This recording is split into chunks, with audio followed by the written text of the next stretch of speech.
Caleb Weston busted his front door open, his rifle aimed at the darkness. The wolves took off, and in that moment, he saw her. A little girl, maybe 11 years old, lying face down in the snow about 10 feet from his porch. There was a bundle tied to her chest, and it was perfectly still. He let the rifle fall and sprinted toward her, flipping her onto her back. Her lips had a blue tint. Her eyes were wide open but saw nothing. The bundle was a baby, its skin a silent gray color. He put his ear right to the infant's mouth, listening. Silence.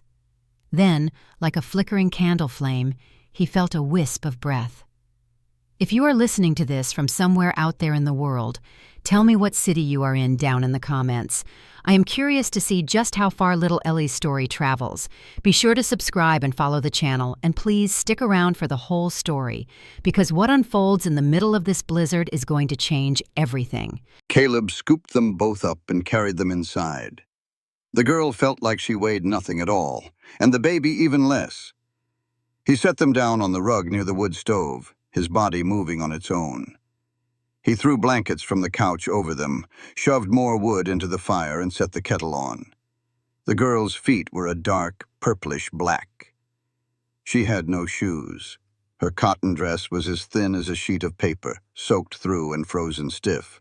Who on God's green earth would let a child wander into a Montana blizzard wearing something like that? The baby was still silent. Caleb's hands trembled as he unwrapped the icy shawl. The infant was tiny, way too small for being 7 or 8 months old. Her skin looked like wax, her lips the color of ash. He placed 2 fingers on the side of her neck and held his breath. He felt a pulse. It was faint and slow, but it was there. The girl's head suddenly lifted. She was awake, but just barely. Her eyes, wild and fiery, locked onto him from the floor. Yes, she is alive, thank the Lord. The girl tried to push herself up, but fell back down. Thank God, just stay still. Do you understand me? Lie flat. My sister. Give her to me. She needs to be warm, skin to skin. You know about that, right? Mama taught me. The girl's teeth were chattering so badly that her words came out all shaky. Put her on my chest, under the blanket. For body heat. Caleb did exactly as she said. He laid the tiny baby on the girl's bare skin and piled every single blanket he owned on top of them. The girl folded her arms around the infant, holding on as if the entire world was trying to pull them apart. "What is your name?" Caleb asked. "Ellie. Ellie Morgan. This is Josie. She is 7 months. I am Caleb Weston. How long have you two been out in this weather?" "Since this morning." His stomach dropped. "You have been out in this since morning?" "Yes, sir." "Where did you come from?" "Aunt Harriet's place, near Laramie." Caleb's hands froze on the blanket. "Laramie is 40 miles from here." "I know. Walking in December? With a baby?" "We did not have another choice." Ellie buried her face in Josie's hair. "She kicked us out." Caleb stood up and walked over to the stove. He had to do something, anything, to keep his hands busy before the rage building up inside him came pouring out of his mouth. He warmed some broth, poured it into a mug, and carried it over. "Drink this slowly." Ellie reached for the mug. Her hand was shaking so much that he had to help her hold it steady. The first sip made her gasp, and tears streamed down her face. "Easy now. Not too fast." She drank about half of it, then gently pushed the mug away. "Josie needs some. You need it more. She is a baby. She always comes first." Caleb just looked at this little girl, giving orders from his floor, half frozen and barely awake, but still putting her sister before herself. He found a clean cloth, dipped an end in the warm broth, and demonstrated how to let it drip onto the baby's lips. For 10 long minutes, there was nothing. Drip, wait. Drip, wait. The baby's mouth just hung open. Ellie started breathing faster. "Come on, Josie." Ellie's voice was breaking. "Come on, please. You have to drink. You have to. Drip. Wait." The baby's tongue moved. "There it is." Caleb leaned in. "She is swallowing. Do you see that?" "I see it." Ellie was crying for real now. "I see it. She is drinking. Just keep going. Slow and steady does it." They worked quietly after that. Drip, swallow, drip, Swallow. Josie's eyelids fluttered. Her tiny hands uncurled. A small, reedy sound came from deep in her throat. It was not a cry, but it was not silence either. Ellie's body went limp against the floor as she began to sob. She made no noise, but her shoulders shook and tears traced paths across her temples and into her hairline. She cried like someone who had learned that making noise only brought punishment, not comfort. Caleb just let her cry. He added more wood to the fire, heated up more broth, and found a pair of thick wool socks in the old trunk by the door. They were Ruth's socks. He had not opened that trunk in 2 years. His hand paused over the lid for what felt like a lifetime before he finally lifted it. The scent was the first thing to hit him. Lavender. Ruth always put little lavender pouches in with her woolens. That smell cut right through 2 years of deliberate numbness. For just a moment, he was right back in their bedroom, watching her fold clean clothes, humming a tune, with her hair falling over her face. He snatched the socks and slammed the trunk shut. "Here," he said, kneeling next to Ellie. "These should help your feet." "Whose are they?" "That does not matter. Just put them on." Ellie managed to sit up just enough to pull the heavy socks over her ruined feet. She flinched in pain, but did not make a peep. Caleb could see the blisters, broken and bleeding, and the raw, cracked skin between her toes. 40 miles on bare feet, in the snow. "Why did your aunt not even give you shoes?" he asked. He struggled to keep his voice calm. "She said I did not deserve the ones she had bought for me. Said I was being ungrateful." Ellie pulled the socks on gently. "She said, 'Ungrateful children have to walk barefoot. That it is in the Bible someplace. That is not in any Bible I have ever come across. I do not think Aunt Harriet reads the Bible very much. She just uses it whenever she wants to hit you with something that sounds holy." A small, humorless laugh almost escaped Caleb. It would have if things were not so grim. "Are you hungry?" "Yes, sir. But Josie eats first.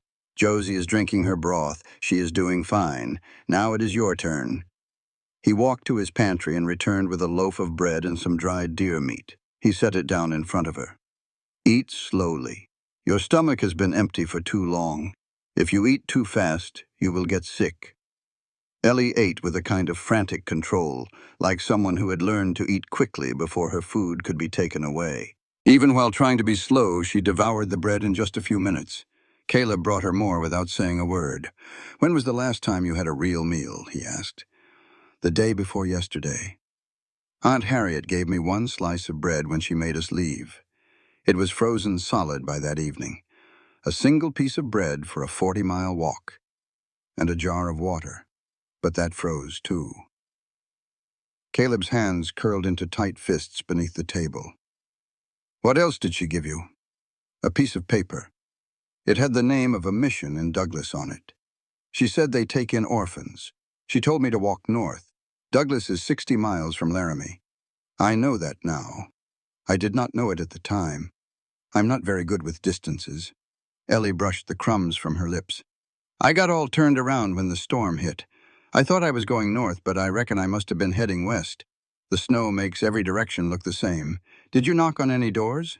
"Every one I came across. 4 farms, I think."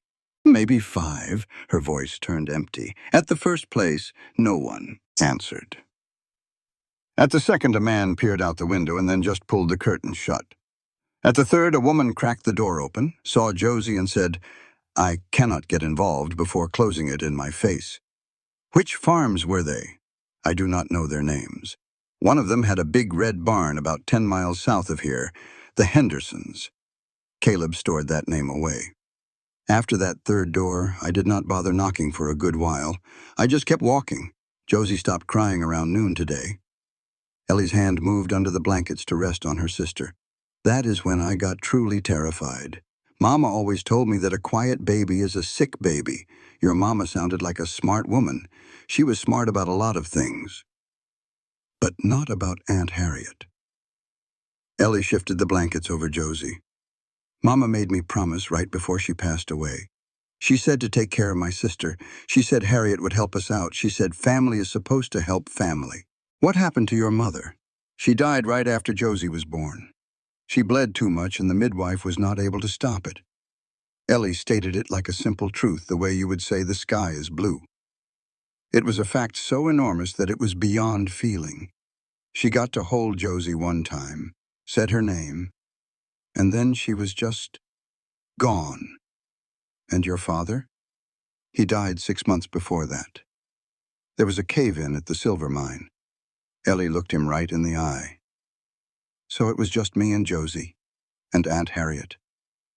And Aunt Harriet made it very clear very quickly that we were a problem she did not want. What do you mean by that? I mean, I cooked every single meal, I cleaned every room in that house, I washed every stitch of their laundry, and I took care of Josie all day and all night. And she still called me lazy. She still said I was not earning my keep. She still said we were eating her out of house and home. Ellie's jaw set hard. I was only 10. Josie was a brand new baby. We did not eat that much. Caleb poured her another cup of broth. His hands were rock steady, but deep inside his chest, something was beginning to tremble with rage. So why did she really make you leave? What was the real reason? Ellie stayed quiet for a long moment. Josie began to stir against her, making little warm noises. Mr. Piton, Ellie said at last. George Piton. He is the owner of the general store in Laramie. He started coming over for Sunday dinner. Aunt Harriet would put on her nice dress, and she would make me cook something special. She would be all sweet and smiling, like a completely different person. Ellie tugged the blanket up higher around Josie. But she told me I had to keep Josie quiet whenever he was visiting. She said a crying baby would run him off. She said no man wants to marry a woman that comes with baggage. So I would take Josie outside, even if it was cold. I would walk her around the yard until she drifted off to sleep, and then I would just sit in the barn until Mr. Peaton left. For how long? Sometimes for hours. One night, Josie had a bad fever. She was screaming, and nothing I did would calm her down. Mr. Peaton was inside, and he looked really irritated. Aunt Harriet came to the back door and told me to take Josie to the barn and not to come back until he was gone. The coffee cup in Caleb's hand made a soft cracking sound. How cold was it that night? It was cold enough that I could see my own breath inside the barn. I wrapped Josie up in all the horse blankets I could find, and I just held her the whole night. Her fever was gone by morning, but Aunt Harriet was angrier than I had ever seen her. She said I had embarrassed her. She said Mr. Peaton told her he would never marry a woman who was saddled with another person's orphans.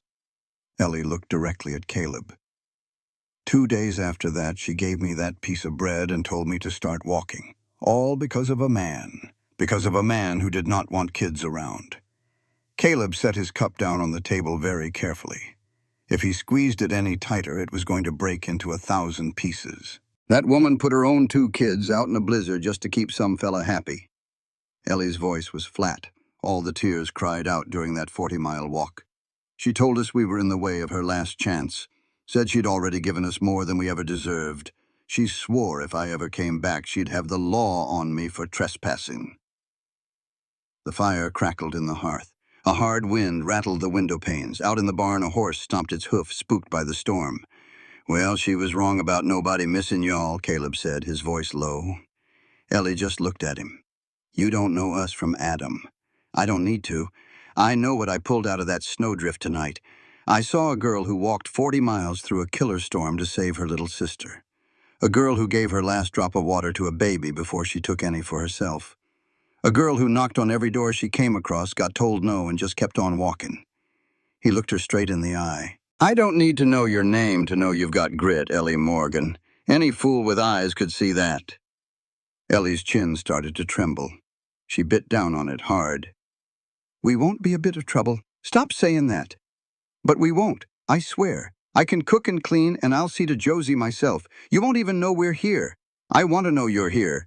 The words just came out, surprising Caleb himself. He cleared his throat. There's a room upstairs. Second door on your left. The bed's made up. Whose room is it? It was my wife's sewing room. Your wife? She's been gone 2 years now. Ellie watched him for a long, quiet moment. "You've got that same look about you," she said softly. "What look is that?" "The one Mama had toward the end. Like you're standing right here, but you ain't really. Like a piece of you went off somewhere else and just never found its way back." Caleb felt his throat tighten up. He stood and turned away, making himself busy at the stove. If he kept looking at this little girl who could see right through him, something he'd spent 2 long years holding together was gonna snap. "Y'all get some sleep," he said. "We'll figure things out come morning." Ellie pulled Josie closer to her chest and got to her feet, her legs barely holding her up. She made it to the bottom of the stairs, gripping the railing, then she stopped. "Caleb? Yeah? Thank you for coming outside. There were wolves prowling the fence line. I had to. No, I mean..." She hesitated. "Every other door I knocked on, someone would peek out and decide we weren't worth the bother. You came out. In the dark, in a blizzard, with a rifle. You didn't even know what was making that noise. You just came. I reckon I did. Why?" He thought on that for a second. Thought about hearing that scratching at his gate. How his first thought was to just ignore it, pour another whiskey, and let the storm take care of it. How he'd stood at the door for 5 whole seconds, his hand on the latch, fighting every part of him that just wanted to stay shut up in his own misery. "I don't know," he said, and it was the honest truth. "Maybe I was just tired of being the kind of man who doesn't open doors." Ellie nodded, like that made all the sense in the world to her. Then she started up the stairs, slow and careful, that baby held tight to her heart, and vanished into Ruth's old sewing room. Caleb stood there all alone in his kitchen. The fire popped, the storm howled, and the house, which had been dead for 2 years, now held 3 beating hearts instead of just one. He sat down at the table and stared at the photograph of Ruth on the mantel. Her smile, her hand resting on her belly, 3 months before the diphtheria took her. "I don't know what in the world I'm doing, Ruth," he whispered. "But I opened the door. I finally opened the doggone door." Sometime around 3 in the morning, a sound drifted down through the floorboards that made his blood run cold. It was Josie, crying. But it wasn't that weak little whimper from before. This was a real cry, loud and angry. It was the sound of a baby that fought its way back from the brink and was mad as a hornet about everything she'd been through. Caleb gripped the edge of the table as something cracked open in his chest. But it wasn't grief this time.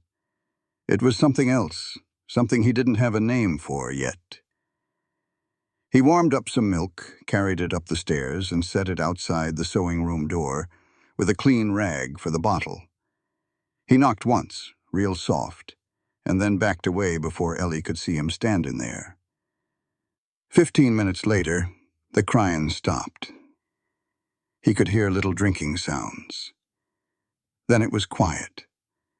And then, so faint he almost thought he imagined it, he heard a girl's voice, humming a lullaby right through the floor. It was a tune he didn't know, probably something her mama used to sing to her, passed down from a grandmother who came over from Ireland with nothing but a needle and a prayer. Caleb sat there at his dead wife's kitchen table and just listened to a stranger's child sing his house back to life. Tomorrow the storm would pass. Tomorrow there'd be questions that needed answers. Tomorrow the world and all its rules would come calling with its cold facts about who belonged where. But tonight the door was open, and Caleb Weston, for the first time in 2 years, had no desire to close it. That girl slept for 16 hours straight. Caleb went to check on them 3 times, once at dawn, once around noon, and once more when the storm finally gave up and the sun cut through the clouds like a knife. Each time, Ellie was curled around Josie on top of the quilt, not under it. Her arms were locked around that baby, even in her sleep, like she was still guarding her, like her body just plain forgot how to stop. The 3rd time he checked, he left a glass of water and a piece of bread on the nightstand. When he came back from the barn an hour later, they were both gone.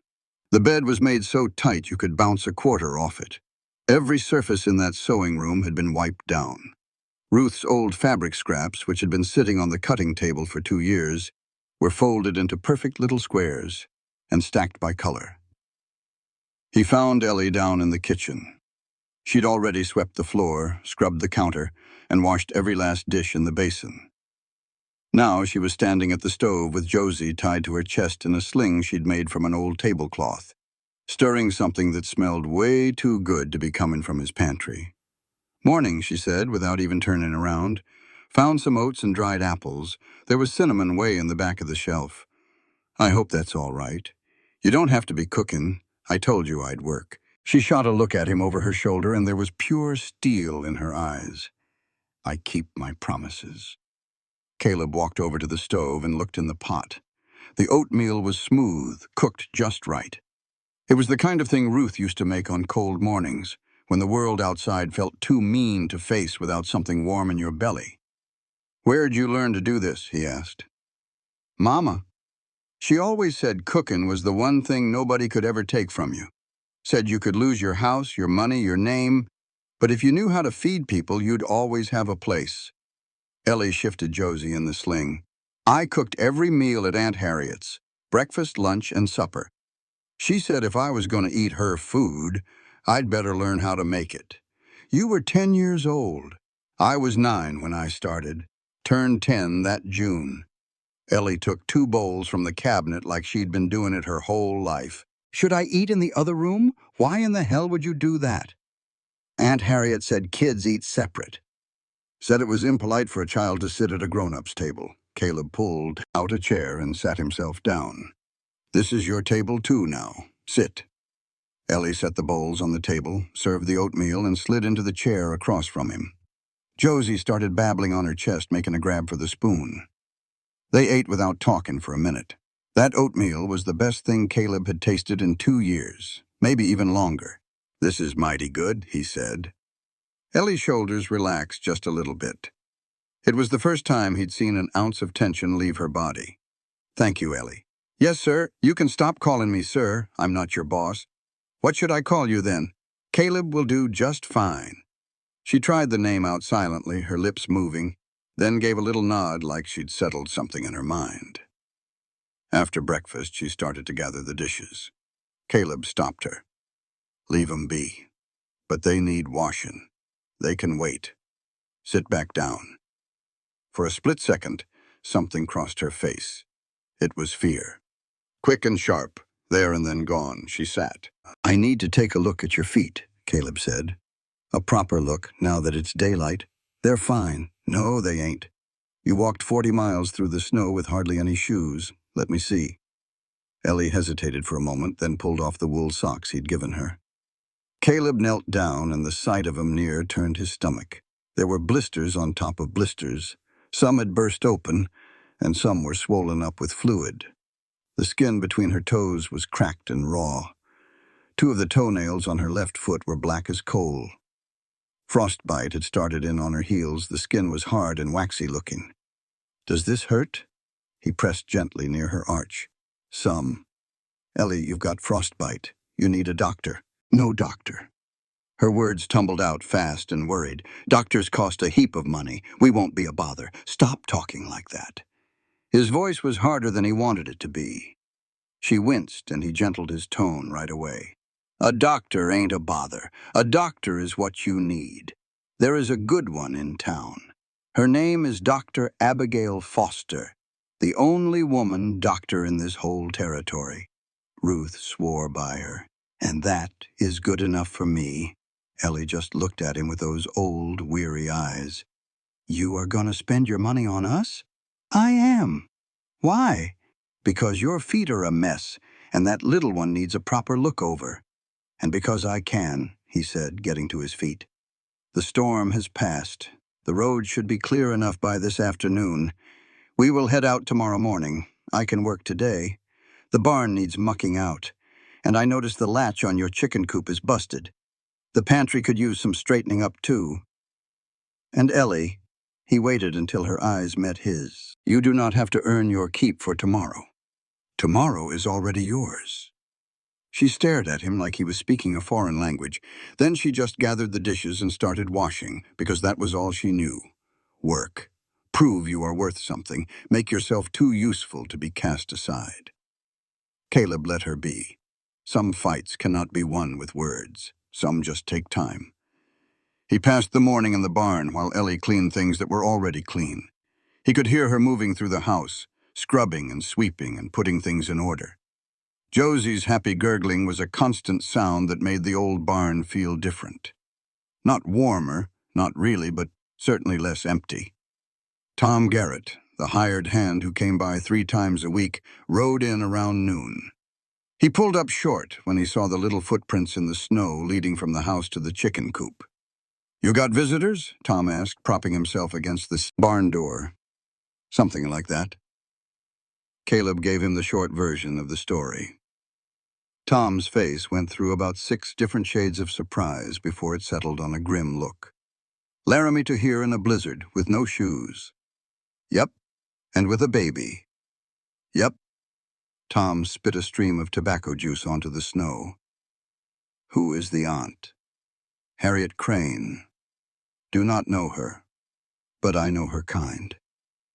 Tom watched as Ellie walked from the house to the coop with Josie settled on her hip. She moved with the purpose you would expect from someone twice her age. That little girl works like the devil himself is on her heels.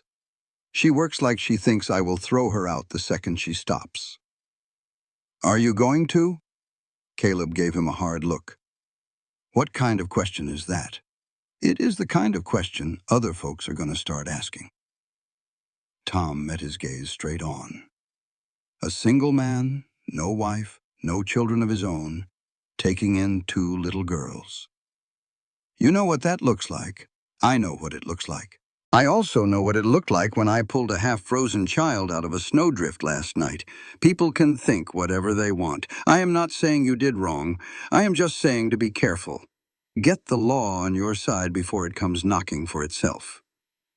Tom pushed off the doorframe. This territory has got some mighty strong opinions about who ought to raise who. Blood ties tend to holler louder than good intentions. Caleb knew Tom was right. He hated it, but Tom was right. The next morning they rode the wagon into town. Ellie sat stiff as a board on the bench, with Josie bundled in 3 blankets to fight the cold. She had not said a word since they left the ranch, her eyes scanning the road ahead as if she expected trouble to jump out from behind every tree. "You doing all right?" Caleb asked. "People are going to stare at me." "Nobody is staring. We are on an empty road. They will in town. They always do. Aunt Harriet always said it was because I looked like a charity case. You look like a kid who needs some new boots. And that is what we are getting right after we see the doctor. You do not have to buy me boots. I know I do not have to. I want to." Ellie fell silent. Caleb could practically see the gears turning in her head, trying to make his words fit into the world she knew, the one where everything had a cost, and nothing was ever just given.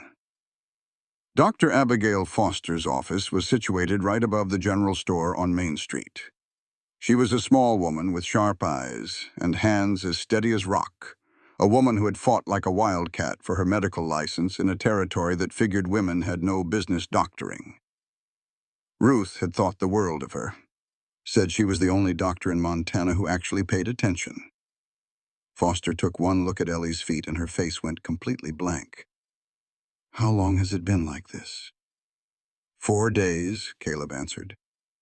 4 days without any care. Foster's voice was perfectly level. The kind of level that meant she was boiling mad underneath. "Bring her inside. I need to check on both of them." The whole examination took about an hour.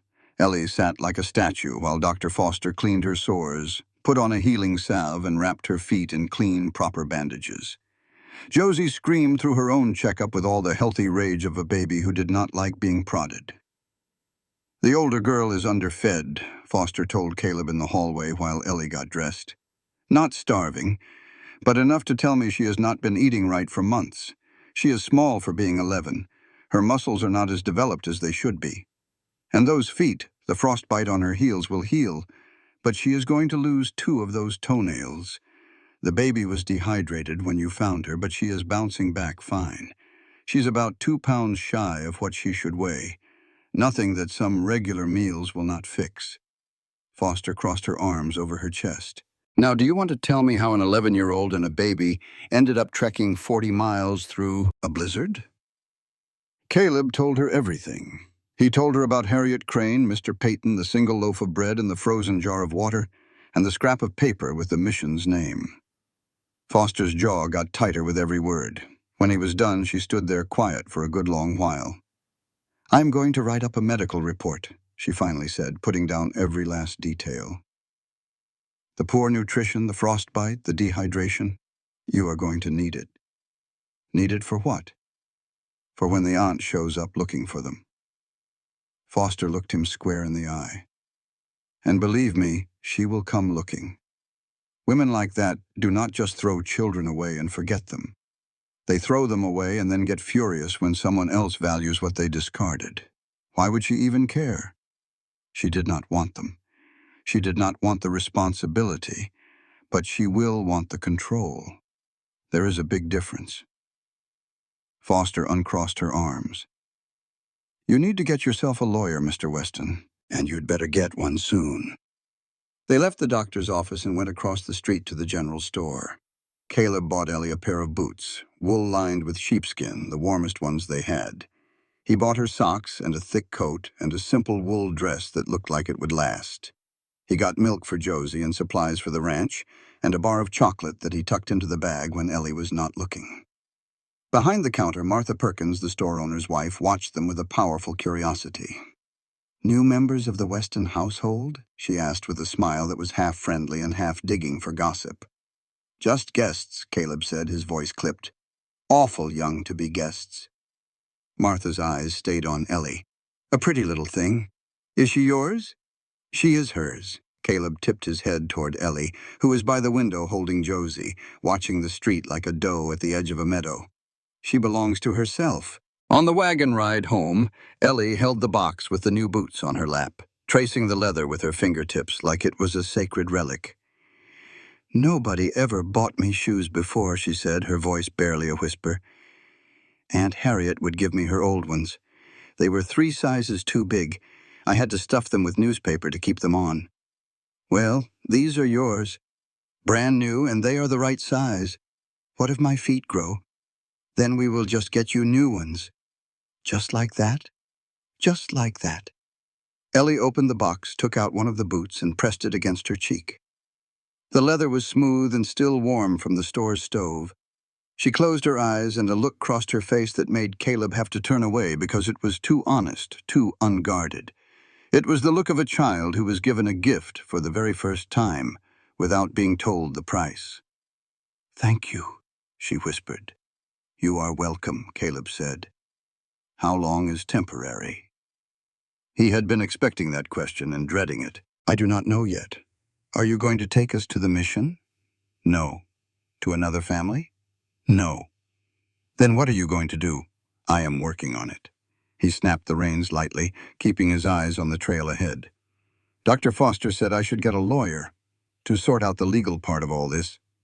"The legal part? What does that mean?" "It means if I want you two to stay, I need the law to be on our side, and if the law does not agree, then I reckon I will have to make it agree." Ellie was quiet for a long stretch. Josie started to fuss, and she rocked her back and forth, the movement so natural she did not even think about it. "Aunt Harriet is our kin," Ellie said at last. "The law cares about kin. The law also ought to care about a woman who puts 2 children out to face a blizzard. Does it now? Because I do not recall anyone coming to find us. Not the lawman, not the preacher, not a single soul. She threw us out, and the world just kept on turning like we were ghosts." Caleb did not have a word to say to that.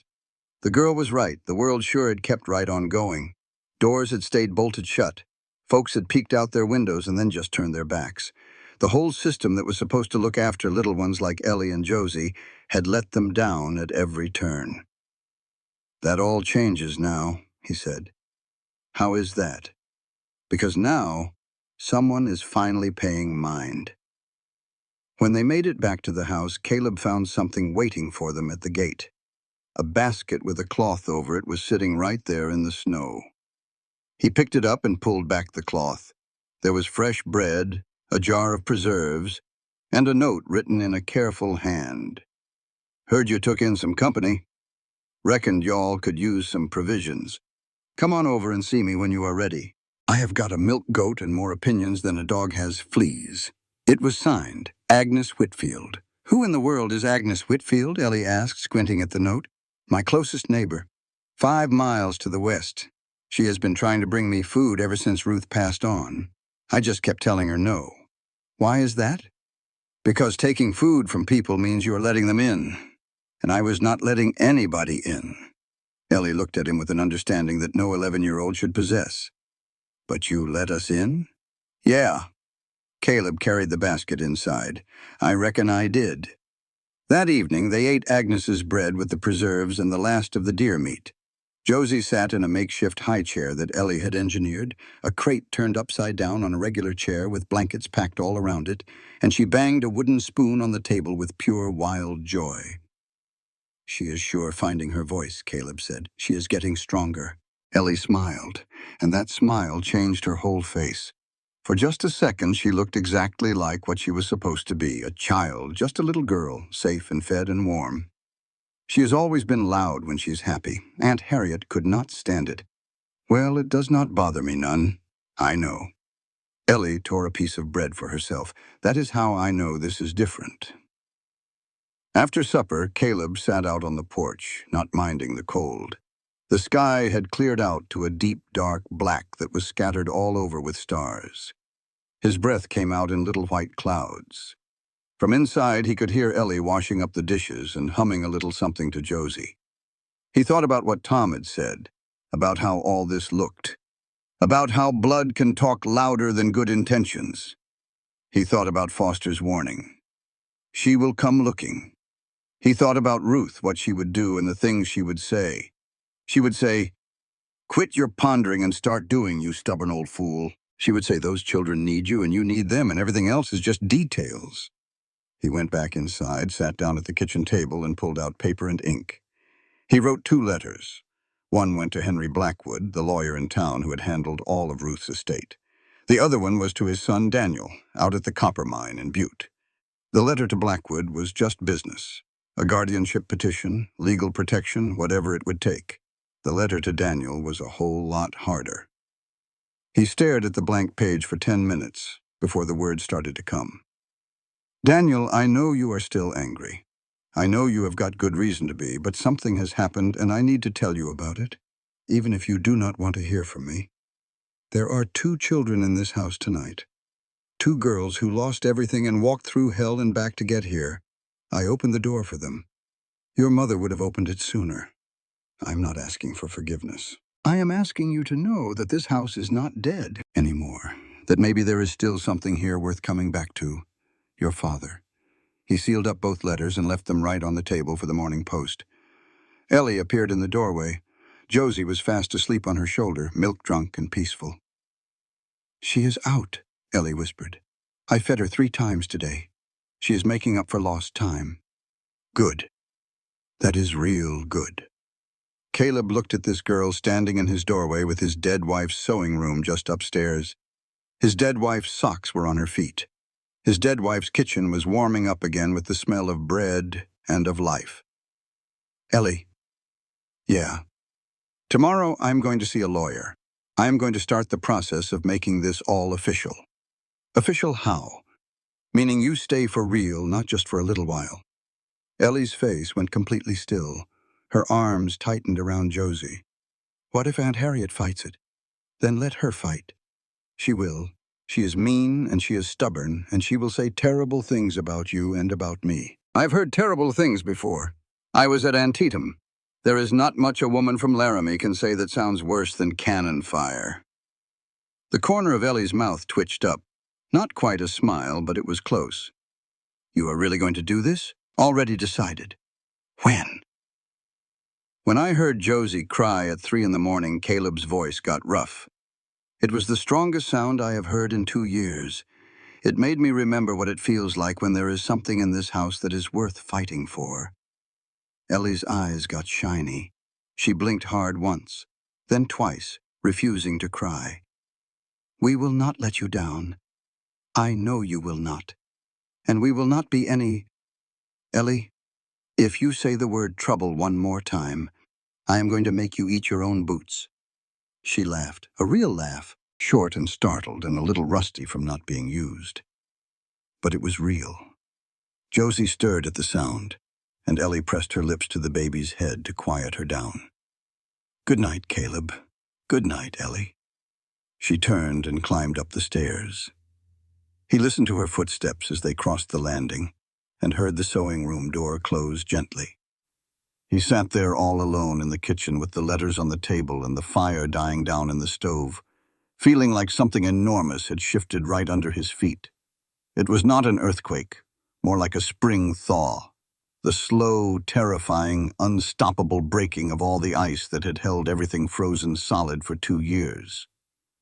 He looked at Ruth's photograph one more time. "I think you would like her," he said quietly. "I think you would like both of them." The photograph smiled back the way it always did, unchanged. But tonight, for the very first time, it did not make him want to drink. It made him want to get up early and make breakfast before Ellie could beat him to the stove. He banked the fire, checked all the doors, and then climbed the stairs to his room. As he passed by the sewing room, he heard Ellie's voice, barely a whisper, talking to Josie there in the dark. "We are safe, Josie. We are really safe." He opened the door, and he is not going to close it. "I know it. I can feel it." Caleb stood in the hallway and pressed his hand flat right against the wall. Then he went to bed and slept through the night for the first time in 2 years. 3 weeks changed everything and nothing at all. The ranch woke up.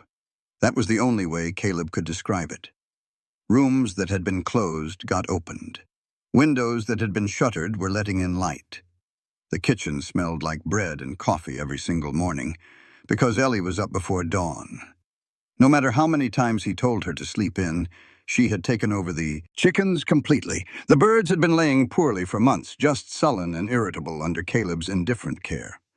Within a week of Ellie talking to them, feeding them scraps and letting Josie toddle near the coop so the hens had something to be curious about, their egg production doubled. "You have got a gift with animals," Caleb told her one morning, watching her coax an egg from under the most stubborn hen on the property. "Mama said animals know when somebody cares. They can feel it." Ellie tucked the egg into her basket. "These chickens were just lonely, that is all. Lonely chickens. Everything gets lonely, Caleb, even chickens." He could not argue with the results. Agnes Whitfield came by on the 4th day, driving her wagon right through the snow with the determination of a woman who had survived 40 Montana winters and was not about to let the 41st slow her down. She brought milk from her goat, a wool blanket she had knitted herself, and enough opinions to fill a whole courthouse. So this is the girl. Agnes stood in the kitchen doorway with her arms crossed, studying Ellie with sharp blue eyes. "You are smaller than I expected." "Yes, ma'am." Ellie stood up straight with Josie on her hip and her chin lifted, ready to be judged. Agnes crossed over to her, looked at Josie, and her weathered face softened. "A pretty baby. Is she eating well? 3 times a day now, getting stronger." "Good. Goat's milk is best for babies who have been poorly. I will bring some every week." Agnes then turned to Caleb. "You look better." "Better than what?" "Better than the walking corpse you have been for 2 years." She said it flat, the way only old friends can say the hard truths. Ruth would be glad. "Do not start, Agnes." "I am not starting. I am stating facts." She pulled a chair out and sat down, uninvited. "Now you tell me about this aunt." "Her." Agnes just listened, not saying a word, but her face got stormier with every detail he shared. When he was done, the room was quiet for a good long while. "Harriet Crane," Agnes said, drawing out the name. "I've heard tell of her. Sews for some of the ranchers' wives over near Laram. Sweet as honey when she needs something from you, but cold as a blue norther when she doesn't." "You know her?" Caleb asked. "I know the type. And I surely know George Piton. He's a snake in a fancy vest. Owns the biggest mercantile in Laram and thinks it makes him lord of the manor." Agnes turned her sharp eyes on Ellie. She put you out on account of him." "Yes, ma'am," Ellie whispered. "And now she'll come crawling back wanting you because losing you makes her look bad in front of the town." Ellie's eyes went wide.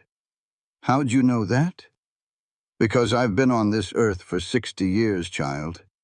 And I've met every kind of cruel there is. The kind that tosses you aside, and the kind that comes back to pick up what they threw away." Agnes stood up, smoothing her apron. "Caleb, you get that lawyer fella? Sent the letter yesterday. Good. Make sure he's got some bite. You're gonna need it when that woman darkens your door." She gave Ellie's shoulder a gentle pat as she walked by. "You're safe here, little one. This man is too dadgum stubborn to let harm come to you. And if he starts to waver, I'm just 5 miles west with a shotgun and zero patience for fools." A small smile touched Ellie's lips. "Thank you, Mrs. Woodfield. Call me Agnes. Mrs. Woodfield was my mother-in-law, and Lord have mercy, she was a terror." After Agnes rolled away in her wagon, Ellie just stood at the window, watching the dust settle. "She's nice," she said softly. "A little scary, but nice." "That's Agnes, all right," Caleb said. "She was Ruth's dearest friend. The only one who kept checking on me after Ruth passed. Ruth, I turned her away every single time. She kept coming anyway." "Why'd you turn her away?" Ellie asked. "Because I wanted to be left alone." "Do you still?" Caleb looked down at this little girl in his kitchen. She was wrapped in his dead wife's friend's blanket, wearing his dead wife's socks on her bandaged feet, holding a baby on her hip who thought chickens were the funniest thing in the world. "No," he said, his voice thick. "I don't." The reply from Henry Blackwood arrived the next Tuesday. It was a short note written in a careful hand, asking for a meeting at his office in town. Caleb rode in by himself, having left Ellie and Josie with Agnes, who'd offered to mind the ranch for the afternoon. Blackwood's office was a small room right above the bank, crammed full of law books and smelling heavy of pipe tobacco. The lawyer was a tall man, likely in his late 50s, with silver hair and the slow, thoughtful way of a man who weighs every word before he spends it. He had fought for the Confederacy and then came west to get away from the ruins of all that he had believed in. Ruth had put her trust in him. For Caleb, that was more than enough. "Have a seat," Blackwood said. "Tell me the whole story." For 30 solid minutes, Caleb talked. Blackwood just listened, making a note here and there, his face unreadable. When Caleb finally finished, the lawyer put his pen down. "You want to be their guardian?" "I want them to be safe." "In the eyes of the law, that's not the same thing," Blackwood said, leaning back in his chair. "Guardianship means a judge officially makes you responsible for these children. It means their aunt's claim is either ended for good or put on hold. It means that judge has to look at all the facts and decide that a widowed rancher with no blood tie is a better choice than their own kin." "She almost let them die." "Prove it."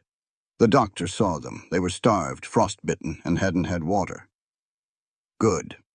A doctor's records are powerful. Evidence. What else you got?" "Ellie can tell her story. She can tell the judge exactly what that woman did. She's 11 years old. The court might not find her reliable, or worse, they'll claim you put the words in her mouth." Blackwood tapped his pen on the desk. "What about witnesses? Did anyone see the aunt kick them out?" "Not that I know of." "Anyone see the girls on the road? Anyone they went to for help?" Ellie said she knocked on 4 or 5 doors. No one answered, except for one woman who slammed the door right in her face. "You know who that was?" "A farm with a big red barn about 10 miles south of here. The Hendersons. Mary Henderson." Blackwood jotted the name down. "She could be a real help. If she's willing to testify, she turned away 2 children in a blizzard. It shows the whole community failed these girls. It makes what you did look all the more necessary. I don't want to win by making other people feel guilty. This ain't about what you want. This is about strategy." Blackwood looked him square in the eye. "Mr. Weston, I'm going to be plain with you. The law sides with blood relatives. It always has. A single man, a widower with no family of his own, taking in two little girls. Well, some folks are going to raise an eyebrow. Let 'em. Oh, they will. And you can bet the aunt's lawyer will make sure the judge does too. Blackwood got up and walked over to the window. I knew Ruth. She was a fine woman, the best. If she were still with us, this wouldn't even be a question.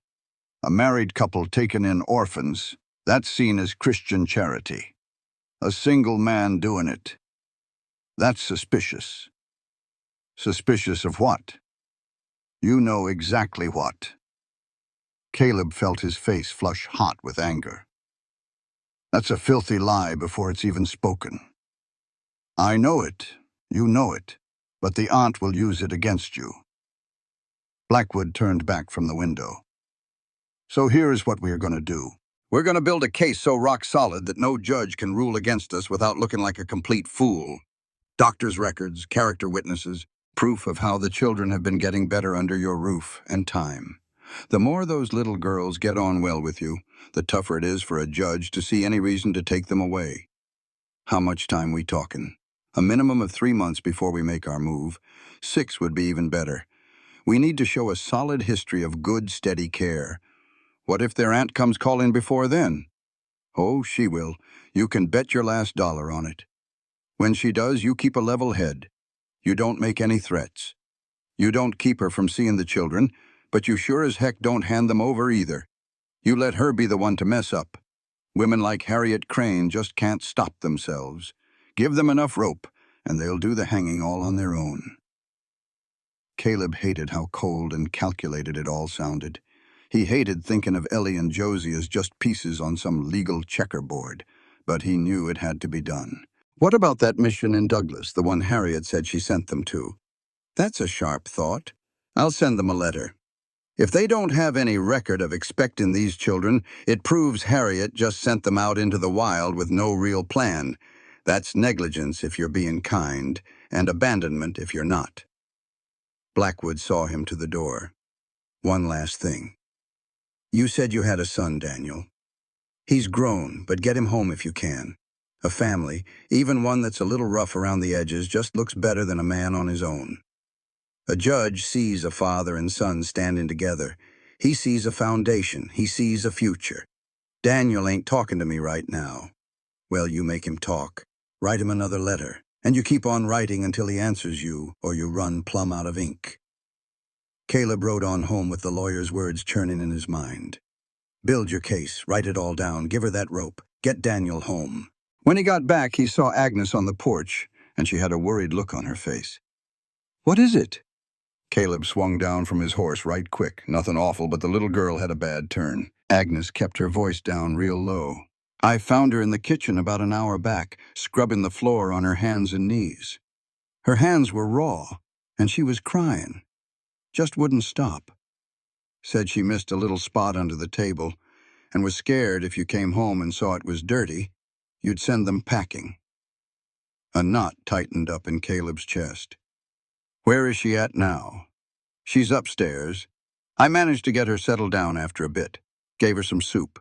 She's asleep now, and Josie is right there in her basket beside her, as content as a kitten in the sun. That little baby has no clue what's going on, and thank the good Lord for that. Agnes picked up her things and put a hand on Caleb's arm on her way out. That child's carrying wounds that you can't see, Caleb. Her feet are going to heal up. The rest of it, well, that's going to take a whole lot longer. After Agnes was gone, Caleb went up the stairs. The door to the sewing room was just barely open.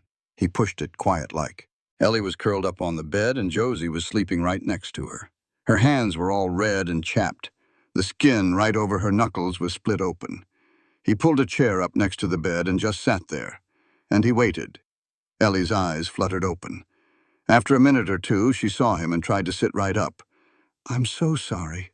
I don't know what got into me. You don't have a thing to be sorry for. There was a stain on the floor, and I couldn't get it up, and I just kept scrubbing, and then I couldn't make myself stop. And I got to thinking if you saw it, you'd figure I wasn't any use to you anymore. And... Ellie, hush now. She stopped. Her breath was coming in ragged little gasps. "Just look at your hands." He said it real gentle. "Look what you've done to yourself." She looked down. The skin was rubbed raw, even bleeding in a few spots. She just stared at her hands like they belonged to some stranger. "Harriet always used to check the floors," she whispered. She'd run her finger down along the baseboards. If she found any dust, she'd make me clean the entire house all over again. One time she found a spot clean under the stove and she wouldn't let me have any supper. "You're not at Aunt Harriet's house anymore. I know that. I know it up here." She tapped her forehead. "But I don't know it down here." She laid her hand flat over her heart. "My body just ain't caught up yet. My hands just start moving, and I can't seem to make them quit." Caleb reached out and gently took her poor, tore-up hands in his. "Then I'll make them quit for you. I'll do it every single time until your body finally catches up with your mind. What if it never does? It will. It just needs time." "How much time?" "As much time as you need." Ellie's face just seemed to crumble. "I don't want to be broken. You're not broken, you're hurt. There's a big difference." "What's the difference?" "Broken means something can't be put back together. Hurt means it's on the mend. And you're on the mend, Ellie, every single day, even on the days it doesn't feel like it." She gave his hands a little squeeze and nodded. Josie started to stir beside her, making tiny noises in her sleep. For a good while, they just sat there in the quiet, with the late afternoon sun streaming through Ruth's window, little dust motes dancing in the golden light. "Caleb." "Yeah?" "What did the lawyer have to say?" "He said we have a fight on our hands, but it's a fight we can win. Winnable means we might lose. Winnable means we're gonna win, so long as we do everything just right. And what does doing it right mean? It means building our case. Getting folks to speak for us, showing the court that you're better off right here. I am better off here, I know you are. Now we just have to prove it to some judge." Ellie was quiet for a second. "Will I have to see her again, in the courthouse?" "Most likely." "Will I have to talk? Tell them what she did to you, if you're up to it?" "I'm up to it." Her voice got hard as iron. "I'll tell them every last thing. About the cooking and the cleaning and that cold old barn and Josie's fever and the bread and all that walking. Every bit of it." "You sure about that? It ain't gonna be easy. Nothing's been easy since my mama passed." Ellie sat up a little taller. "But this is worth fighting for. You're worth fighting for." Something powerful moved through Caleb's chest, something he couldn't put a name to. He cleared his throat and got to his feet. "I'm the one making supper tonight. You're going to sit on that porch and do absolutely nothing. I don't know how to do nothing." "Well, it's high time you learned." She let out a laugh, a little one that she tried to hold back, but it was real. The next 2 weeks found a kind of rhythm that felt an awful lot like peace. Ellie went to see Dr. Foster 2 more times, and her feet got better and better. The frostbite healed up, the dead toenails came off, and new little ones started coming in underneath. Foster wrote down every single detail with the kind of care a man takes when he's building up his ammunition. Caleb wrote to Daniel again, a shorter letter this time. No pleading, just the plain facts. The older girl's name is Ellie. She's 11. She cooked breakfast for me that first morning, and it was better than anything I've managed to make in 2 years. She talks to the chickens, and I swear they listen to her. She scrubs the floors till her hands bleed because she's terrified I'll put her out if she misses a single spot. The baby's name is Josie. She laughs at just about everything. She took her first steps yesterday, 3 of them before she tumbled over, and she didn't even cry. Just pushed herself right back up and went at it again. Your mother would have loved them, Daniel. She would have soaked up every single minute of this. I wish you were here to see it." No answer ever came back. Caleb sent the letter off anyway, and he waited. Then, on a Tuesday afternoon in the second week of January, Caleb heard the sound of hoofbeats coming up the south road. He was out in the barn mending a piece of harness when the sound found him. It was fast, determined, the kind of riding that meant somebody was coming for a reason. His stomach just dropped. He put the harness down and walked over to the big barn door. A buckboard wagon came up over the rise, pulled by 2 horses moving hard through the snow. A woman was holding the reins, all dressed in black, even with the biting cold. A man sat next to her, a skinny, nervous-looking fella, his hands clamped tight on the seat. Caleb knew exactly who she was before the wagon even made it to his gate.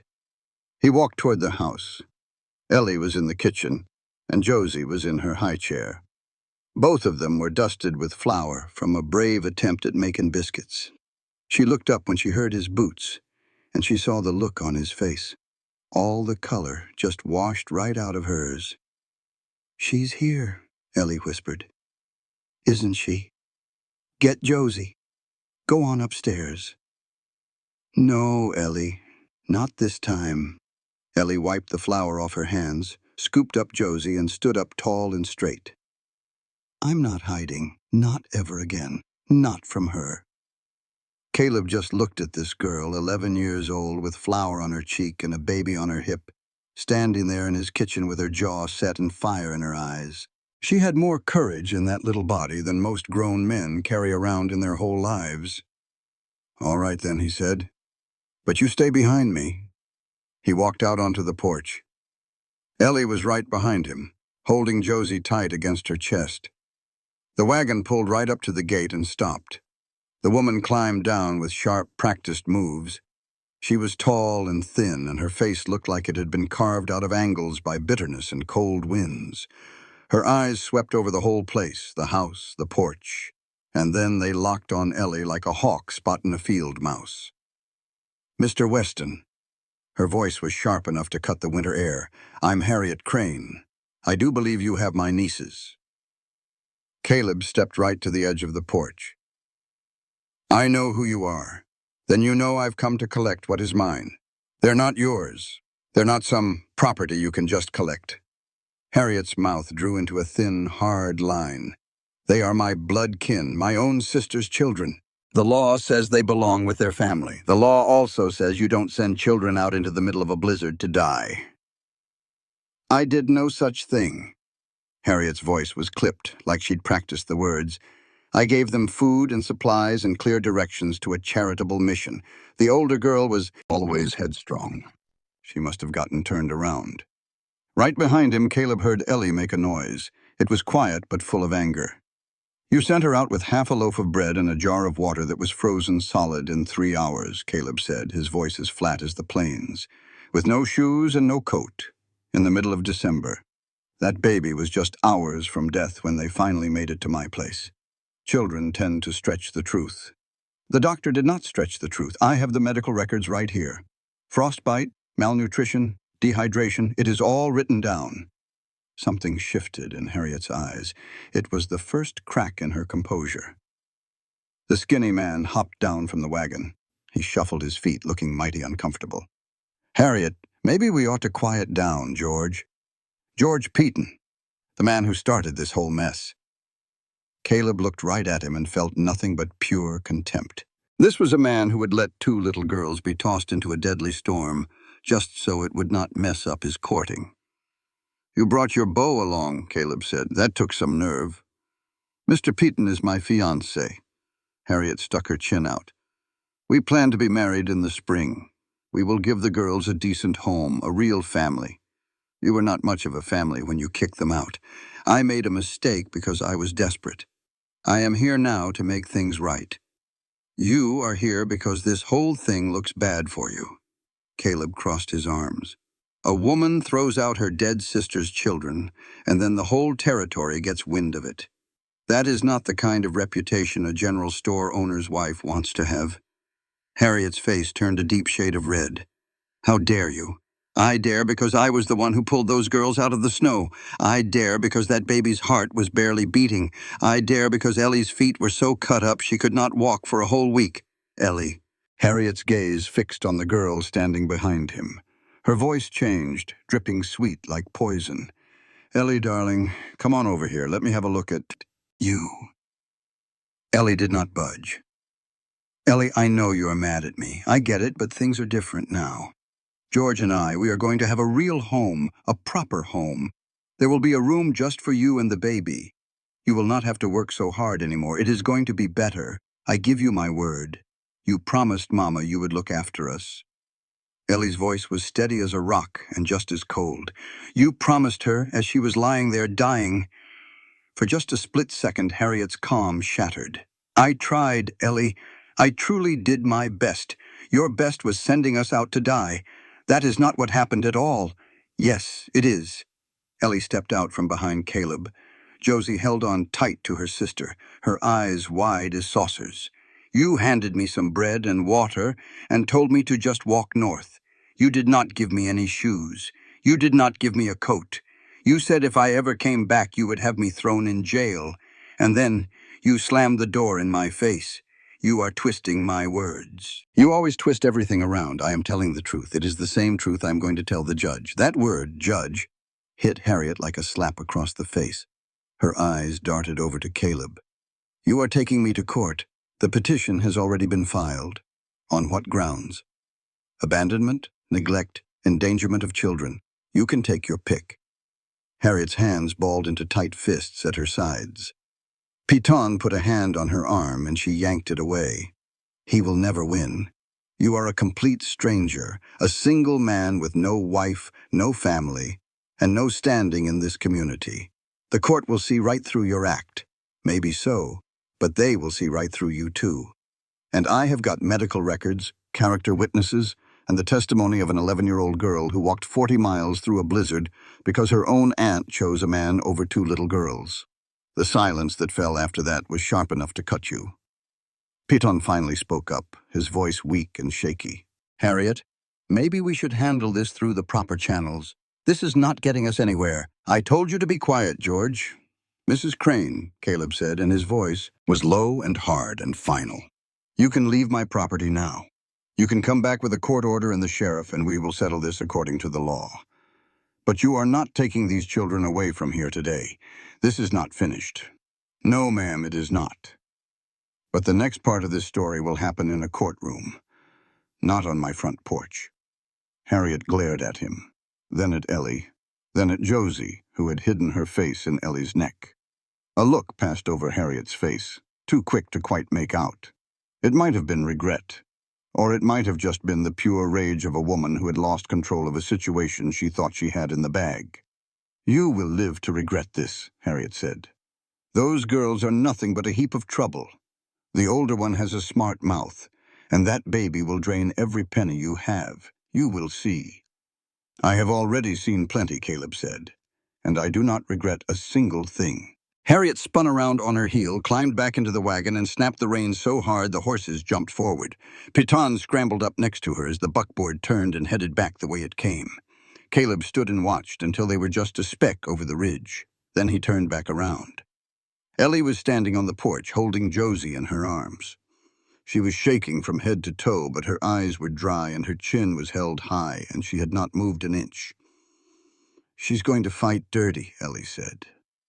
I know she's going to tell lies about you, about why you want us to stay here. She'll make it sound...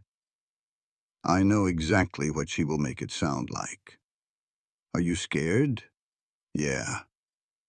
He did not see any reason to lie. But I was scared at Antietam, too, and I got through that. What is Antietam? A battle. A real bad one. It was the worst day of my life until the day Ruth passed away. Ellie reached out and took his hand. Her fingers were small and cold and still trembling, but her grip was like iron. We are going to win, she said. I do not know how just yet, but we are going to win because we have to. Because Josie deserves a good home and you deserve to have a family. And I am not ever going back to her. I am not. I would rather walk another 40 miles in the snow. You are not walking anywhere else. Caleb gave her hand a squeeze. Not ever again. They stood there together on the porch as the last bit of winter sun disappeared behind the mountains. Josie reached up and grabbed a fistful of Caleb's collar, pulled herself closer to him, and rested her head on his chest with the pure trust of a child who had decided this was right where she belonged. Caleb stood perfectly still. He let her weight settle on him. Let it fill up that hollow space that had been empty for 2 long years. Behind them, the house was waiting, warm and lit up and alive. And somewhere down that road to the south, a woman dressed in black was already plotting her next move. Harriet did not waste much time. The sheriff showed up on a Thursday, just 8 days after she had stood at Caleb's gate making all those threats. Caleb was out back splitting wood behind the barn when he heard the sound of hoofbeats. It was a single rider moving at a steady pace, not in a hurry but with a clear purpose. He set the axe down and walked around to the front of the house. Sheriff Jack Tierney was sitting on his horse at the fence line, his badge catching the little bit of winter sun that broke through the clouds. He was a big man with weary eyes and a reputation for doing the right thing even when the right thing was complicated. Caleb. Jack. I wish I was here for a friendly visit, but I am not. Number Tierney swung down from his horse, tied the reins to the fence, and leaned against it. I got a formal complaint from Harriet Crane. She says you are holding her nieces here against their will, says you have denied her access and even threatened her. The threatening part is a flat-out lie. The rest of it is close enough to the truth, all depending on your point of view. And how do you view it? I look at it like two little children walked 40 miles through a deadly storm because that woman threw them out on their own. I look at it like the baby was near death when I found them. I look at it like I have got the doctor's records to prove neglect and a lawyer who is already filing for guardianship. Tierney took off his hat and rubbed his forehead. I know all that. I heard the whole story from Agnes Woodfield. I heard it from Doc Foster. I have heard it from half the folks in town, actually. People talk. Then you know I did not steal these children. They came to me for help, I know. And just between you and me, I reckon Harriet Crane has all the warmth of a January grave. But I have got a job to do, Caleb. She filed a formal complaint. I cannot just ignore it. So what exactly are you telling me? I am telling you she wants me to do a welfare check. She wants me to confirm the children are here and that they are being looked after properly, and she wants to see them. No, that is not a request. Then you had better make it an order. You get a court order that says I have to hand them over and I will follow it. But until then, they are staying right here. Tierney watched him for a long moment. You know, I could arrest you for obstruction. You could sure try. I do not want to try. I want to get this sorted out without putting anybody in handcuffs. Tierney put his hat back on. Here is what I can do. I can tell Harriet I came out and did a welfare check and that I found the children healthy and well cared for. That should buy you some time. But Caleb, she is going to take this to the court. She has hired a lawyer from Cheyenne, a fellow named Cornelius Webb. He is expensive, he is sharp, and he is the kind of man who wins cases that he has no business winning. I have got Henry Blackwood. Blackwood is a good man, but Webb is a snake. And snakes tend to win more than they ought to. Tierney climbed back on his horse. You had better get your house in order. When this thing goes with a judge, every little thing counts. The way those girls present themselves, how they speak, even how you look standing beside them. It all goes into the decision. How long do I have? The court date is March 15th. 6 weeks. The words hit Caleb like a physical blow. 6 weeks. Just 6 weeks to put together a case that could save 2 little girls. 6 weeks until Harriet Crane had the nerve to walk into a courthouse and try to reclaim the children she had tossed aside like garbage. Jack. The sheriff shifted in his saddle. Those girls, if you could have seen them that night. The little one had gone quiet. Ellie's feet were just raw hamburger. They were about to die right on my porch. I believe you. Then help me.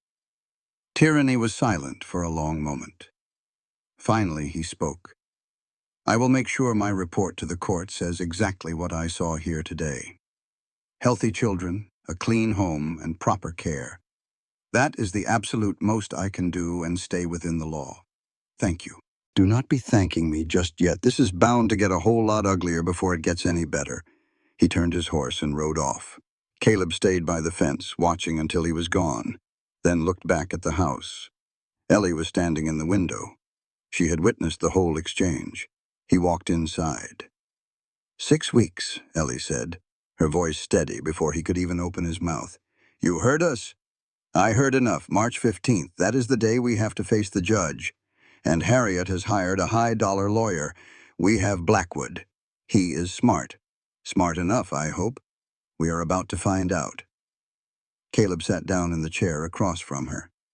Ellie, I'm going to need you to do something for me. Something that will be very hard. What is it? I need you to write it all down. Everything that went on at your aunt's house, every single thing you can recall, the cooking, the cleaning, the freezing barn, Josie's fever, and the night she threw you out. All of it. Do not leave out a single detail. Ellie's face lost all its color, but her jaw was set like stone. I can do that. It might hurt to remember all that. It hurts a lot more to forget. Forgetting would mean it never mattered, and it mattered. Caleb nodded slowly.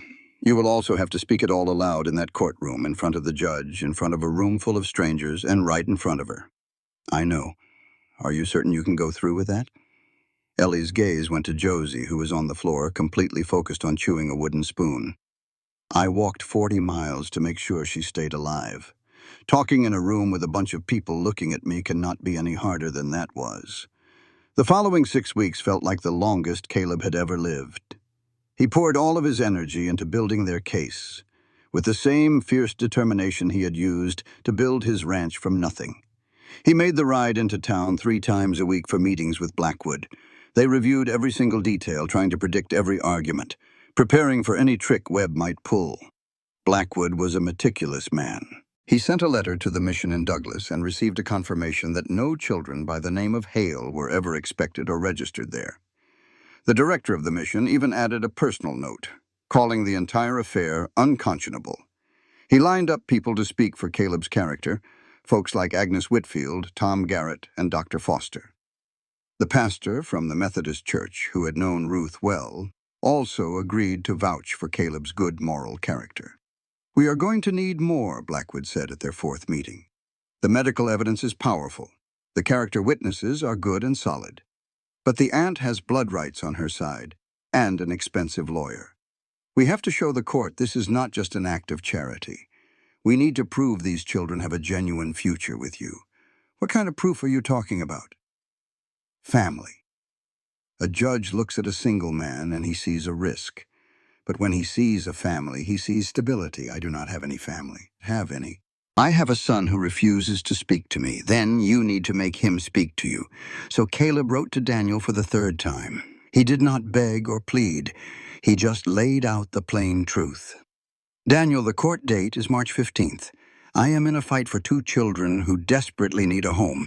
I am not asking for your forgiveness. I'm asking you to come stand in a courtroom and show a judge that this house has a chance to be a family again. If you had any love for your mother, then do this for everything she stood for. She always believed that helping other folks was the entire reason we are put on this earth. I still believe that too. About 2 weeks before the hearing was scheduled, a letter came. Caleb's hands trembled a little as he tore it open. I am coming, not for you. I am doing it for them and for Ma. I will be there on March 14th. Daniel. Caleb had to read it 2 times before he carefully folded the paper and tucked it into his shirt pocket, right next to his heart. That evening, Ellie found him out on the porch, just staring off into the distance. Is that good news or bad news in your pocket? She asked him. Daniel is coming. Your son? Yep. The very one who holds me responsible for his mother's death. That is the one. Ellie came and sat on the step next to him. Josie was inside with Agnes, who had started spending most of her afternoons out at the ranch. Are you scared? Terrified. Of the court or of seeing him? Both. What if he is still just as angry? He will be. That kind of angry does not just disappear in 6 weeks. No, Ellie said in a low voice. It surely does not. But sometimes, angry people still show up. And just showing up is the thing that really matters. Daniel showed up the day before the court date. He came riding in from the north on a horse that looked just as tired as he did. 3 years had certainly changed him. He was harder and a lot thinner. The softness of youth had been burned right out of him by working in the mines and stewing in bitterness, or whatever other troubles he had been wrestling with. Caleb met him right at the gate. They just stood there on opposite sides of the fence, a father and his son, with 3 long years of silence and blame stretching between them. You came, Caleb finally said I would. I know, but saying and doing are not always the same thing. No, they are not. Daniel looked past his father toward the house. They inside kitchen. Ellie is cooking. She always cooks whenever she gets nervous. Is she nervous? She is 11 years old.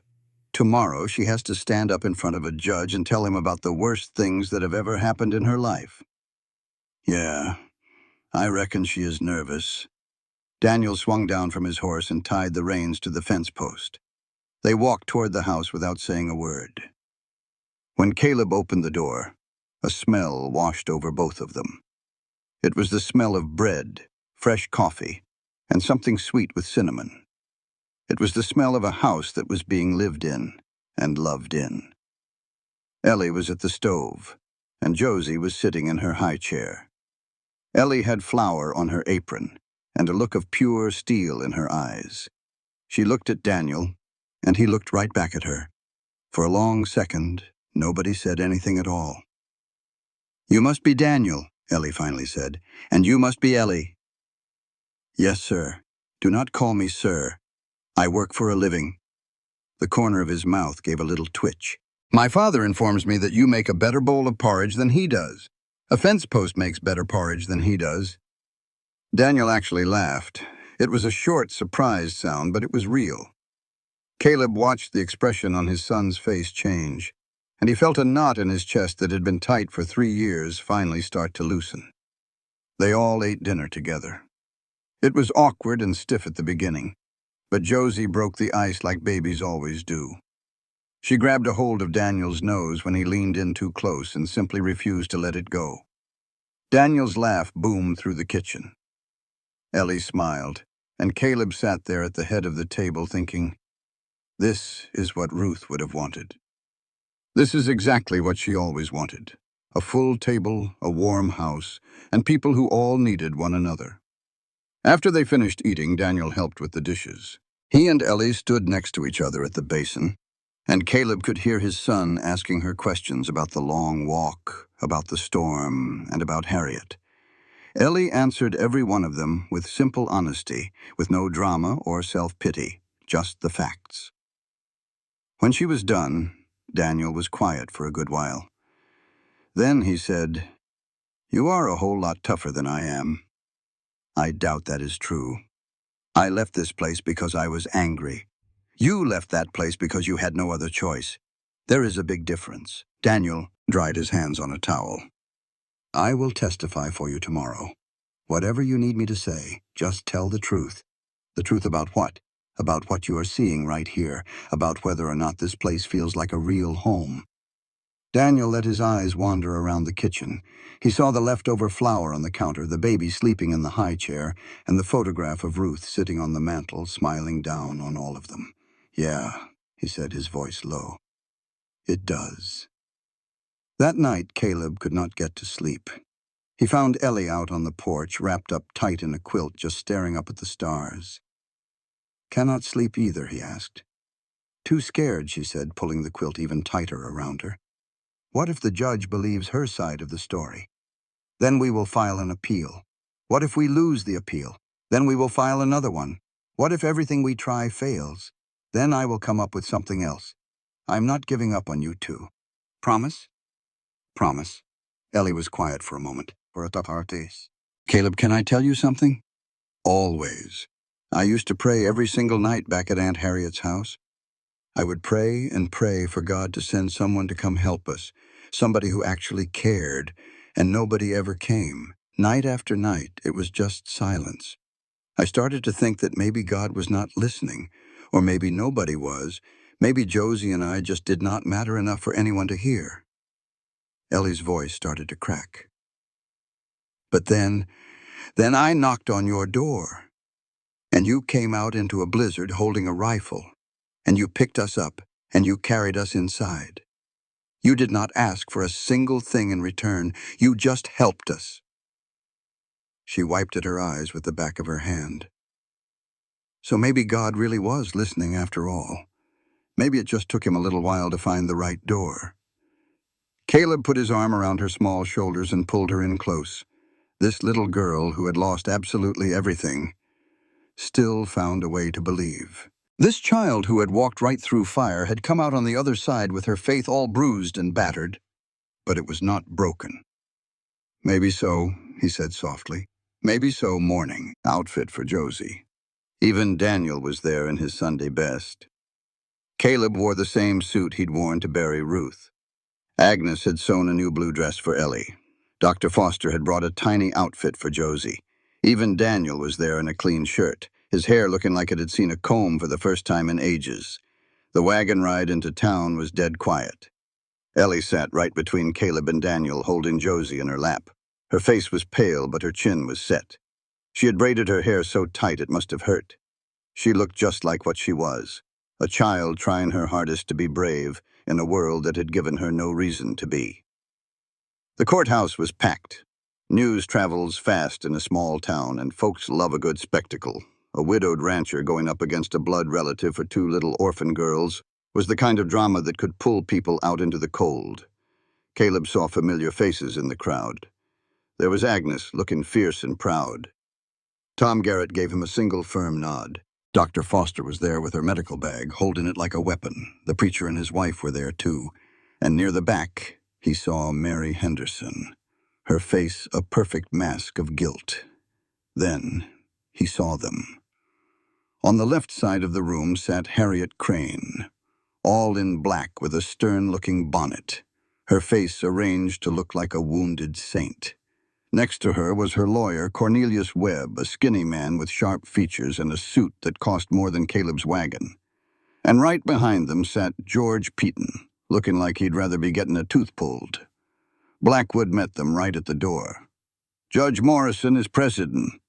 He's a fair man, but old-fashioned. Puts a lot of stock in blood ties. We have to be flawless today." "We will be," Ellie said, her voice small but steady.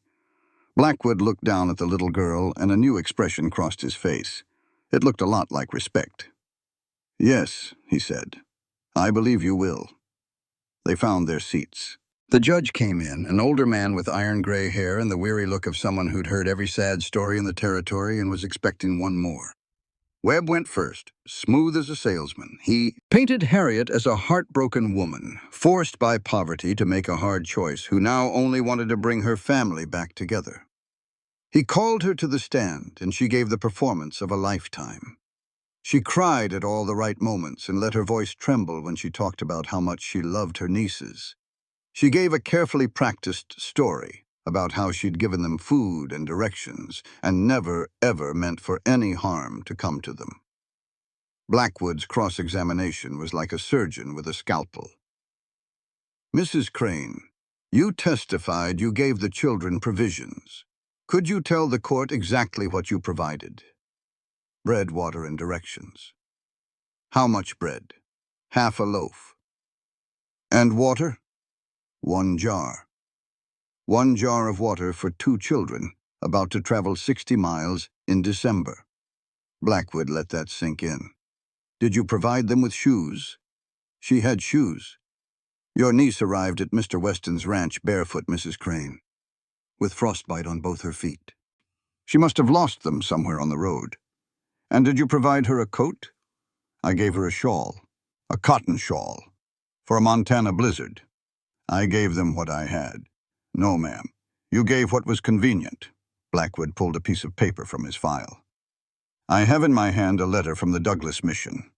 They have no record of ever expecting these children. No letter, no arrangements.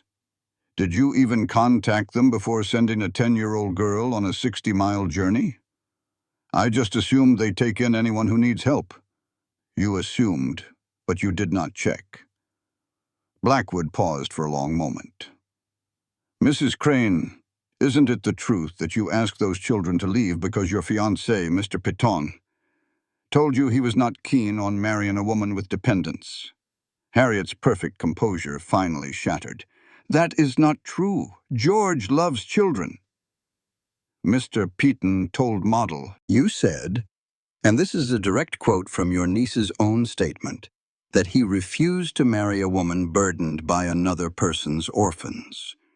2 days after that, you forced those children out. Is that correct? She is not telling the truth. That child has been a fibber her whole life. Is that a fact?" Because Mr. Peaton is sitting right over there and his face has lost all its color, which makes me think your niece is telling the truth. Every single head in that courtroom swiveled to look at Peaton, who seemed like a man watching his good name crumble right before his very eyes. "Mrs. Crane," Blackwood said in a low voice, "you did not send those children away because you were short on money. You sent them away because they were a bother, because a man you had your sights on saw them as extra weight, and you picked him over two little ones your dying sister asked you to look after." "Objection." Webb shot up from his chair. "The lawyer is making speeches. Sustained, Mr. Blackwood. Stick to asking questions." "I have no more questions, Your Honor." Harriet went back to her chair, her face a hard mask and her hands trembling. Webb tried to whisper something to her, but she angrily brushed him away. Blackwood started calling his witnesses. Dr. Foster presented the medical facts. He was systematic, crushing, and impossible to argue with. Tom Garrett vouched for Caleb's good character and talked about the amazing turnaround at the ranch. Agnes Whitfield informed the court she had known Caleb Weston for 15 years and Ruth Weston for 12, and that those children were cherished and well cared for, and anyone who failed to see that was a plain fool. Then Daniel took the stand. He was clearly on edge, his fingers clutching the armrests, but his voice came out strong. "I walked away from this ranch 3 years ago because I held my father responsible for my mother's passing," he said. "It was wrong of me to put that blame on him, but I was in mourning, and sorrow can make a person cruel. I returned because he invited me, because he told me about 2 children who were in desperate need of a home. And the moment I stepped into that kitchen and laid eyes on what he had created, what they had all created, as a family I was certain my mother would have been filled with pride. She would have swung that door open wider and faster than any of us. She would have put up a bigger fight. But my father is the one doing it. He is doing the very thing she would have done, and that means something." Next, Blackwood asked for Ellie to come forward. She approached the stand on legs that shook, but did not give out. She was sworn in. She sat down in the large chair, folded her hands neatly in her lap, and looked directly at the judge. "Miss Morgan," Blackwood said softly, "can you please tell the court what took place at your aunt's home?" Ellie recounted it all, the cooking, the scrubbing, the drafty barn where she huddled with the feverish baby while Harriet entertained her gentleman friend, the sharp sting of a hand when a meal was not on time, the day Harriet gave her a single piece of bread and told her to leave. She spoke of the 3 doors that were always closed to her, and the deep snow that covered the road until she could not tell which way was north. And then Josie fell silent. She told the story plainly, with no theatrics or tears, just the simple facts. And somehow that lack of emotion was more heartbreaking than any flood of tears could have been. This was a child who had endured so much that speaking of it no longer caused her pain. She had moved past the hurt into a quiet, numb place. "And when you finally reached Mr. Weston's ranch?" Blackwood questioned. "I did not reach it," Ellie answered. "I collapsed. He discovered me in the snow, face down. I do not recall much after that moment. I just remember his voice. He said, 'She is alive,' talking about Josie. And right then I knew everything would be all right because for the first time someone actually cared if she lived or died. Are you happy living at the Weston Ranch? It is the only place that has ever truly felt like home. Would you like to remain there? I want that more than anything else in the entire world. Why is that?" Ellie glanced at Caleb and then back to the judge. "Because he walked out into a blizzard. He had no idea what was waiting out there. It could have been wolves. It could have been absolutely nothing. But he still came. And that model, every other door we knocked on, folks decided we were just too much trouble." Her voice got a little stronger then. "But he decided we were worth it. And that right there is the only thing that ever truly mattered to me, that someone believed we were worth opening a door for."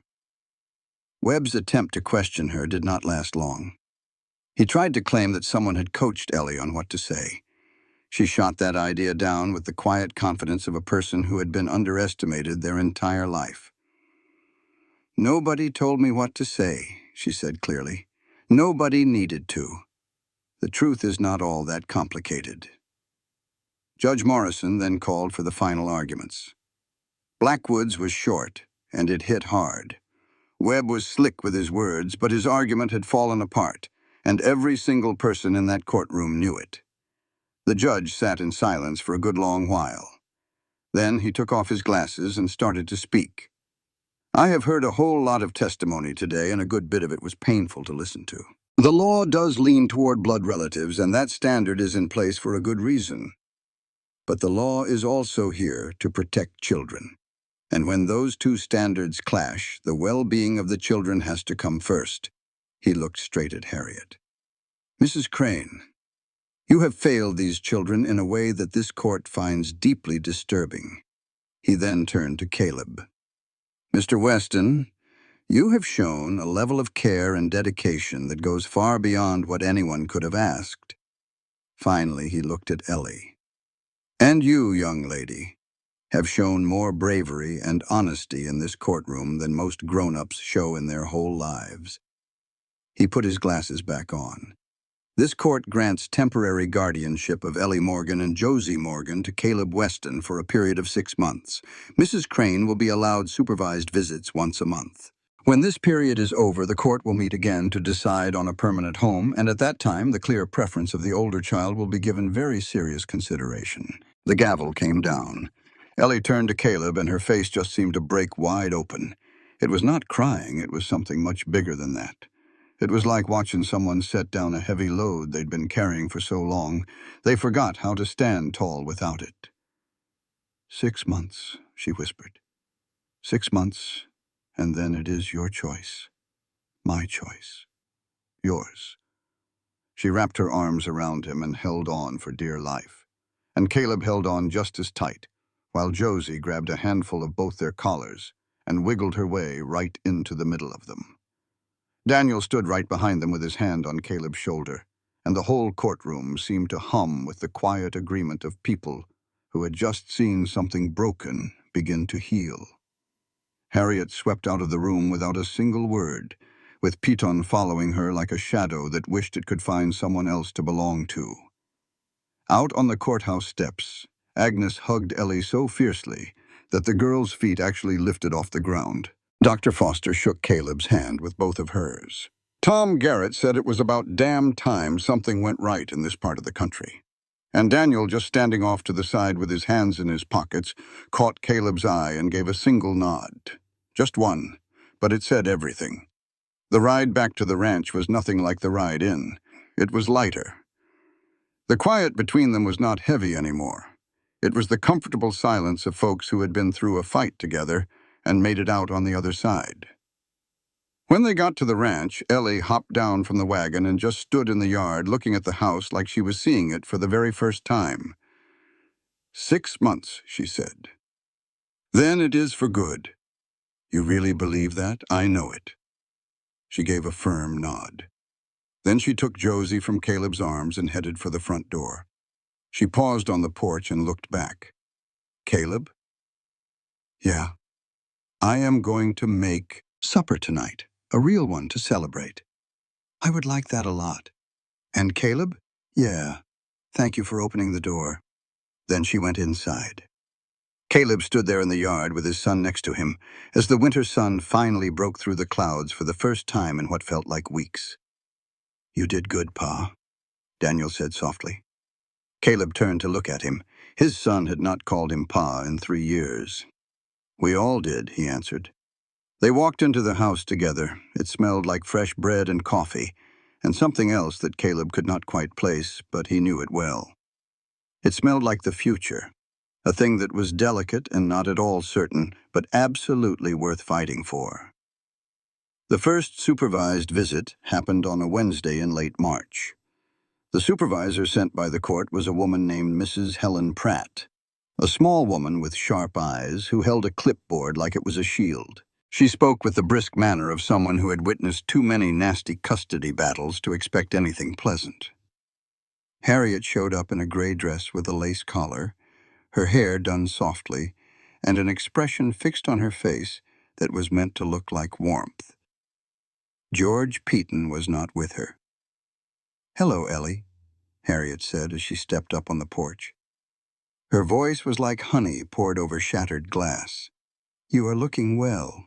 And little Josie, my goodness, look how she has grown."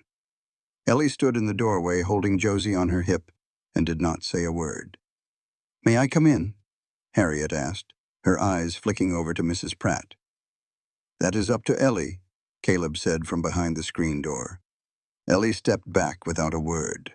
Harriet came into the house and her eyes darted over everything. The clean floors, the warm stove, the photograph of Ruth on the mantelpiece. She took it all in with the quick, sharp assessment of a woman searching for something to use as a weapon. They all sat in the front room. Harriet took the armchair, Ellie sat on the sofa with Josie, Caleb stayed near the doorway, and Mrs. Pratt sat in a corner with her clipboard. "Tell me about school," Harriet started. "Are you going?" "Yes, ma'am. I started in January. And what do you think of it?" "I like it. My teacher says I am ahead in my reading and writing, but behind in arithmetic. But I am catching up. That is nice." Harriet smoothed the fabric of her skirt. "I always believed education was very important. I tried my best to teach you at home, but you were always so stubborn about it. You never taught me a single thing. Mama taught me how to read before she passed." Harriet's smile grew tight. "Well, no matter. I'm just glad you are learning now." She leaned forward a bit. "Ellie, I need you to know that I have changed. George and I have had long talks about what happened. We both understand that mistakes were made." "Mistakes?" Ellie's voice was completely flat. "You call putting us out in the middle of a blizzard a mistake?" "A terrible one, yes. One that I regret with all my heart. Do you regret the part where Josie nearly died, or just the part where you got caught?" Mrs. Pratt's pen scratched across her clipboard. For a second, Harriet's calm expression faltered. "I deserved that," Harriet said, choosing her words with care. "I know I have lost your trust, but I am asking for a chance to earn it back." "Why?" "Because you are my family. We were not family when you made us leave. We were not family when you picked Mr. Peaton over a sick baby. We were not family when you told me you would have me arrested if I ever came back." Ellie's voice never rose. It stayed low and even. And somehow that was worse than if she had been shouting. "You do not get to use that word only when it suits you, and then throw it away when it does not." Harriet's hands clenched into fists in her lap. For just a moment, a genuine emotion flickered behind her eyes. It might have been shame. "I was scared," she said, her voice barely a whisper. I was all alone with no money and scared to death I'd be that way forever.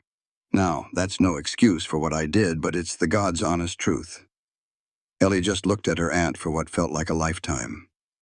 Down on the floor, Josie started to fuss and reached for a wooden block. Ellie set her down gently and watched her crawl over to it. "I believe you were scared," Ellie said at last. "But I was scared too. Every single day I was in your house, I was plain terrified. Terrified I'd say the wrong thing. Terrified that if Josie cried too loud, I'd get that slap that always came when supper was late. I was 9 years old, Aunt Harriet, and I was scared all the time. And you were the one who made me feel that way." The room got real quiet. Mrs. Pratt just kept on writing. Harriet could only stare down at her own hands. "I don't hate you, Aunt Harriet," Ellie said. "I used to. On that long walk, I hated you more than I've ever hated another soul on this earth. But hating takes up a lot of energy, and I needed every bit of mine for Josie. So I stopped hating you, and I started feeling sorry for you instead. I feel sorry for you because you're the one who lost us, and we're something special." Ellie scooped Josie up, and the baby let out a happy laugh, grabbing a big handful of her sister's hair. "Josie calls me Mama now. She claps her little hands when the chickens come running. She even took 4 whole steps last week before she tumbled down. You missed all that, and you're going to keep on missing it. That's your loss to carry, not ours." Harriet's eyes started to water. Real tears this time, not like the big show she put on in the courthouse. "You sound just like your mother," she whispered. "Good. My mama was worth sounding like." The visit was over 20 minutes after that. Harriet left without even asking to give the girls a hug. At the gate, she paused and looked back at the little house. The fight seemed to go right out of her. like a rope that had been stretched too tight for too long and finally just went slack. Mrs. Pratt finished up her notes and pulled Caleb to the side. That little girl doesn't need someone watching over her shoulder. She needs a stage to speak from. She tucked her clipboard under her arm. My report is going to say exactly what I saw here today. A calm, well-spoken child who is voicing completely valid complaints. An aunt who, while she showed some real emotion, doesn't have the sense to see her own part in all this and take responsibility. What does that mean for us at the final hearing? It means y'all are in a mighty strong position. But Mr. Weston, she said, looking him straight in the eye, don't you get too comfortable. 6 months is a long time. Folks have a way of changing their game plan. And she was right. Harriet changed hers. On the second visit, she came bearing gifts, a little doll for Josie and a brand new hair ribbon for Ellie. Her whole demeanor was softer, more careful. She asked questions instead of making speeches. She went on about how nice the house was, praised Ellie's cooking, and talked about how healthy little Josie looked. Ellie took the gifts, said thank you politely, and set them on a shelf. After Harriet drove off, she never laid a hand on them again. The third time, Harriet tried a whole new approach. She showed up by herself. No Peyton, no putting on airs. She sat right across from Ellie and said, I broke off my engagement with George. Ellie looked up from her sewing. Why? Because you were right. I picked him over you two, and that was just wrong. I can't take back what I did, but I can show you that I've changed. Changed how? I've taken in a boarder, a widow lady with a young son. I'm helping to care for the boy. I'm proving that I can be responsible. Proving it to who? To us or to the judge? Harriet flinched. Both. Well, at least you're being honest about it. For the fourth visit, Harriet brought the widow's boy, a little fella about 6 years old named Teddy. He hid behind Harriet's skirts the whole time and just watched Josie with these big, wide eyes. Ellie let him hold one of the chickens. The boy giggled, and Harriet watched them with a look on her face that Caleb couldn't quite figure out. After they left, Ellie was quiet for a long, long time. She just sat out on the porch, with Josie in her lap, and didn't say a word until the sun was about to dip below the horizon. She's trying, Ellie said, her voice barely a whisper. Yeah, she is. Does that change anything? Does it change anything for you, Ellie? Ellie sat with that question for a minute.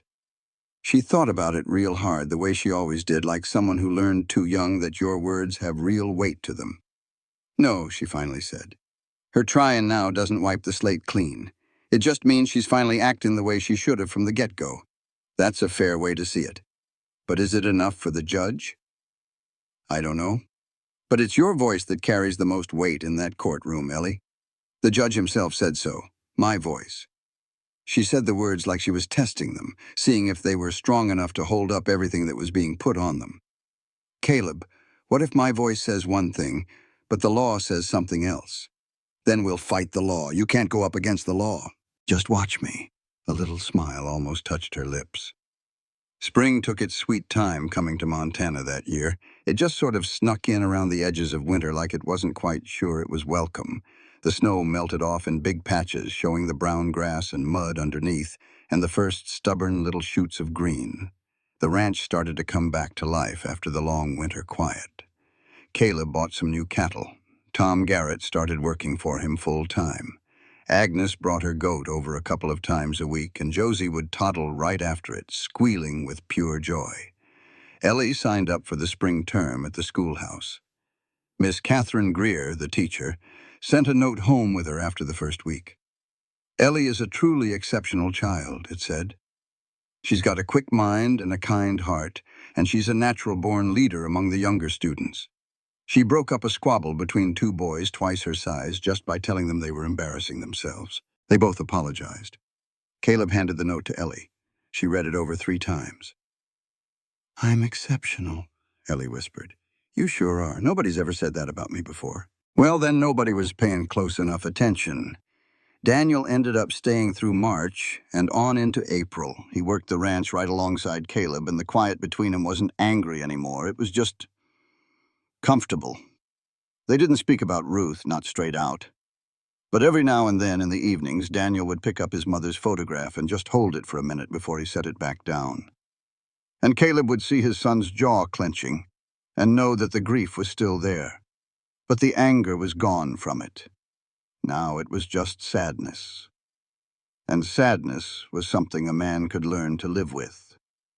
One night, Daniel and Ellie were sitting on the porch together while Caleb was putting Josie to bed.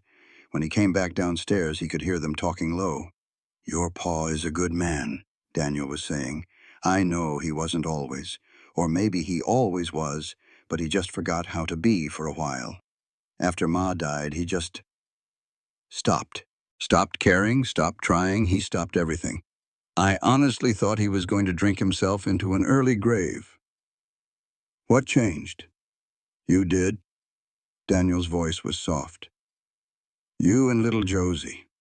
Y'all gave him a reason to care again, a reason to put up a fight. He gave us the same thing." "Yeah, I reckon that's how it works sometimes. People saving each other. Your mama would be proud of him, of both of you." "You really think so?" "I know so. Because the way he talks about her, you'd think she hung the moon and stars. A man who loves a woman that hard doesn't just stop loving. He just needs somebody to remind him that it's worth it." Daniel was quiet for a good long while. Then he said, "You're way too smart for 11. I'll be 12 in June. Still too smart. I'll work on being dumber. Please don't." Caleb stood there in the hallway, his back pressed flat against the wall, and just let the sound of his son laughing with his daughter wash over him. Because that's exactly what she was. Exactly. His daughter. Maybe not by blood and not yet by law, but in every single way that truly mattered. In every way Ruth would have recognized and blessed. The final hearing was scheduled for September 15th. It was in Judge Morrison's courtroom.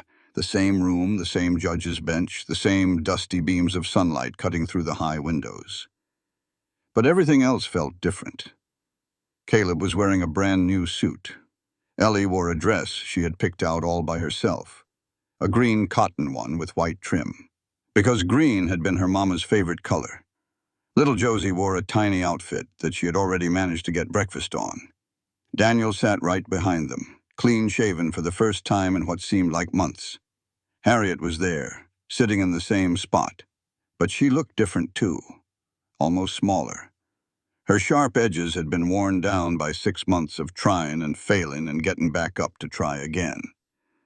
Webb sat next to her, but even he looked like he knew how this story was going to end. Blackwood was as calm as a summer morning. He had spent the last 6 months putting together a case that was airtight. Mrs. Pratt's reports were powerful because they were so plain and honest. Dr. Foster's new medical records showed 2 healthy, happy children who were thriving. Miss Greer had written a letter about Ellie's progress in school that had made the teacher herself cry while she was writing it. Agnes and Tom and the preacher and what felt like half the town had sent in letters saying what good people they were. The hearing was a whole lot shorter than the first one. Both sides laid out their cases. Harriet got on the stand again, but this time there was no performance. She spoke plainly about what she had done and why she'd done it and how she had tried to change. It was the most honest she had been in either one of her court appearances. Ellie watched her aunt, and her expression wasn't angry, but it wasn't forgiving either. It was just clear. When it was Ellie's turn to speak, the judge asked her the one question that this whole thing had been leading up to. "Miss Morgan, you're 12 years old now. You've been living with Mr. Weston for 9 months. You've had regular visits with your aunt. You've had plenty of time to think about what you want. So I am asking you right now, and I want you to give me an honest answer. Where do you want to live?" Ellie stood up. She did not look at Harriet. She did not even look at Caleb. She looked directly at the judge. "With Caleb Weston, Your Honor. Can you tell me your reasons why?" "Because he came out into a blizzard when he had no reason to. Because he picked me up off the ground when I could not stand anymore. Because he fed my sister when she was close to death. And he never once asked for anything for doing it." Her voice was clear, and it reached every corner of that silent room. "Because when I told him we would not be any trouble, he told me, 'Stop saying that.' Because he bought me new boots and never said a word about what they cost. Because he sits with me when I get scared and does not tell me to stop being scared. He just stays there until the fear goes away. She took a breath. The courtroom was perfectly still. My aunt says that blood is what makes a family, and maybe it is. But blood did not come out for us in that storm. Blood did not warm my sister back to life.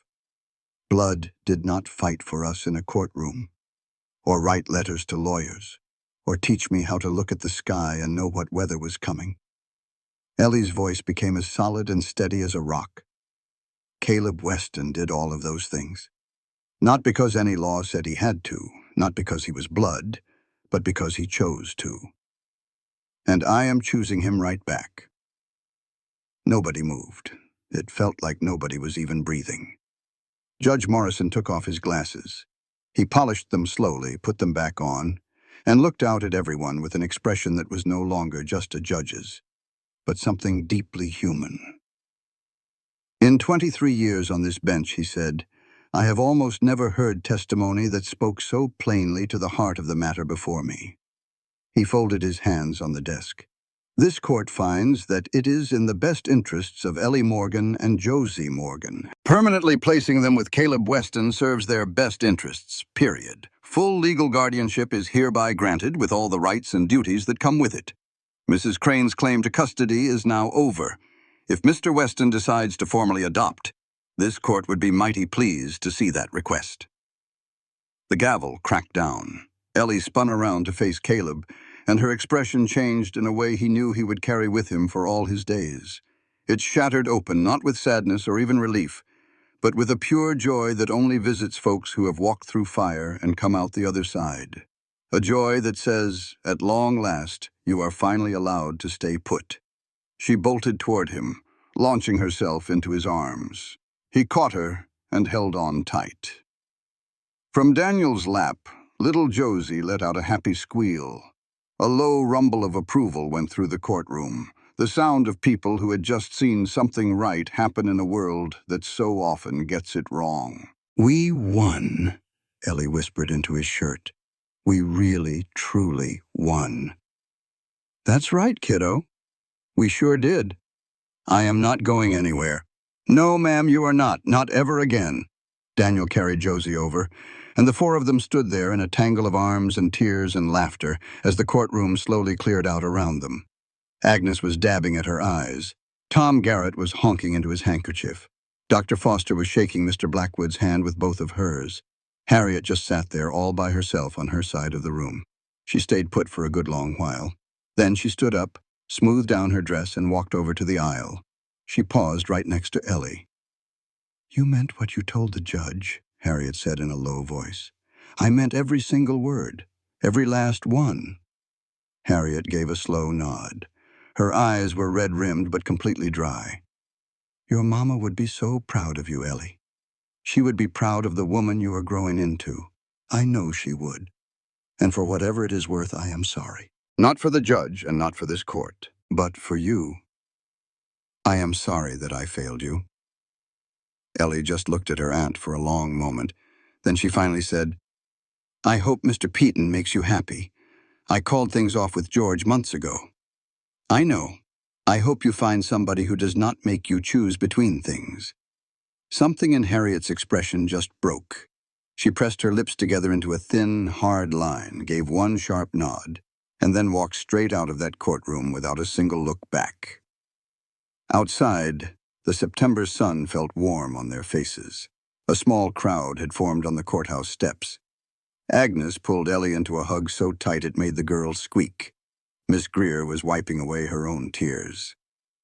Mary Henderson stood off to the side of the crowd, and when she caught Caleb's eye, she mouthed the words, I am sorry. He just nodded. It was enough. It would have to be. Daniel met up with them at the wagon. I am heading back to Butte tomorrow, I figure, but I will be back for Christmas. And maybe, he paused and swallowed hard, maybe I will just stay on through the winter. Help you out with the ranch, get to know my sisters. He said that last word like he was trying on a new pair of boots, a little stiff and not quite right, but maybe they would break in with some time. "We would like that," Ellie said. "Wouldn't we, Caleb? More than anything in this world." Daniel held out his hand. Caleb took it. But then Daniel pulled him into a hug. It was rough and clumsy, and over way too quick. But it was real. The first time they had hugged in 3 long years. "Ma would be proud," Daniel said, his voice thick with emotion. "Of all of us," Caleb replied. The ride back to the ranch was loud. Ellie talked a mile a minute about the look on the judge's face, about Mr. Blackwood's final speech, about the little smile on Mrs. Pratt's face when the gavel fell. She talked about what she would cook for supper and what she would write in her journal and how she just could not wait to go tell the chickens. "The chickens do not care about court decisions," Caleb told her. "The chickens care about everything. They are very emotionally smart. They are birds, emotionally smart birds." Little Josie babbled right along, adding her own little sounds to every single sentence. Daniel rode his horse alongside the wagon, and every once in a while Caleb would catch him smiling at something Ellie said. When they finally got to the ranch, the main gate was already standing open. The house was waiting for them. A little curl of smoke rose from the chimney, where Agnes had kept a fire going for them while they were gone. Ellie climbed down out of the wagon and just stood there in the yard with Josie on her hip looking at the house. "What is on your mind?" Caleb asked her. "I just want to remember this. Exactly how it looks in this very moment. The smoke and the light shining in the windows and the sound of the chickens."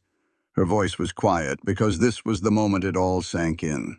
This was the moment it stopped feeling like it might all be taken away. "It was never temporary, Ellie, not from that very first night." She turned to him and smiled. It was not the careful, guarded little smile she'd been using since the day she showed up. This was a full smile, wide open and trusting and just plain radiant. "I know," she said. "I think deep down, I always knew." They headed inside. Agnes had left a pot of stew warming on the stove for them. A note on the table said, "Congratulations. Now stop your worrying and eat something. The chickens are fed." Ellie laughed and started setting the table for 4 people. Then she paused, looking down at the 4 plates. "Too big, too small." "It is a family table," she said. "It sure is, Caleb. Yeah. Can I call you Pa?" His throat tightened up something fierce. He had to look away for a second, out the window at the land that Ruth had loved so much. At the sky she had watched every single evening from this very spot. "Yeah," he said, his voice a little rough. "I would be honored." "Pa," she said right away, trying out the word. Then she said it again, but stronger this time. "Pa," she grinned from ear to ear. "That feels right." It sounds right, too. That night, long after supper and washing dishes and a whole lot of back and forth with Josie about bedtime, Caleb was sitting all by himself on the porch. The stars were out in full force. The air had that first little crisp bite of autumn to it. Somewhere out in the dark, a coyote called, and another one answered back. He heard the screen door creak open. Ellie came padding out in her nightgown and a pair of Ruth's old wool socks and sat down right next to him. "Can't get to sleep?" he asked her. "I do not want to. I want to stay in today just a little bit longer." They sat there in a comfortable quiet, the kind of quiet that only happens between people who do not need to fill the air with words to know they are not alone. "Pa?" "Yeah." "Thank you for opening the door. You have already thanked me about 100 times today. I will probably say it 1,000 more times. I suppose I can live with that." Ellie leaned her head against his shoulder. He wrapped his arm around her. Upstairs, Josie was sound asleep in the room that used to be Ruth's sewing room, but was now, finally and completely, a little girl's room. Daniel was in his old bedroom, the same one he had stormed out of 3 years ago, angry at the world, and had now come back to with grace. "Pa?" "Yeah. I am going to write our story down. All of it. The long walk and the big storm, and all the doors that closed on us, and the one that finally opened. So Josie will know the whole story when she gets older. So she will know how we got right here. That is a real good idea. And maybe someday other kids will read it. Kids like me who think nobody is ever coming for them.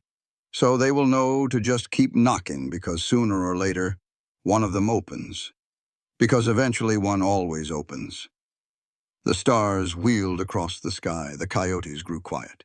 The house stood warm and solid behind them, full of sleeping children and the smell of fresh bread, and the gentle memory of a woman who would have loved every single minute of this. Caleb glanced at Ruth's photograph through the window.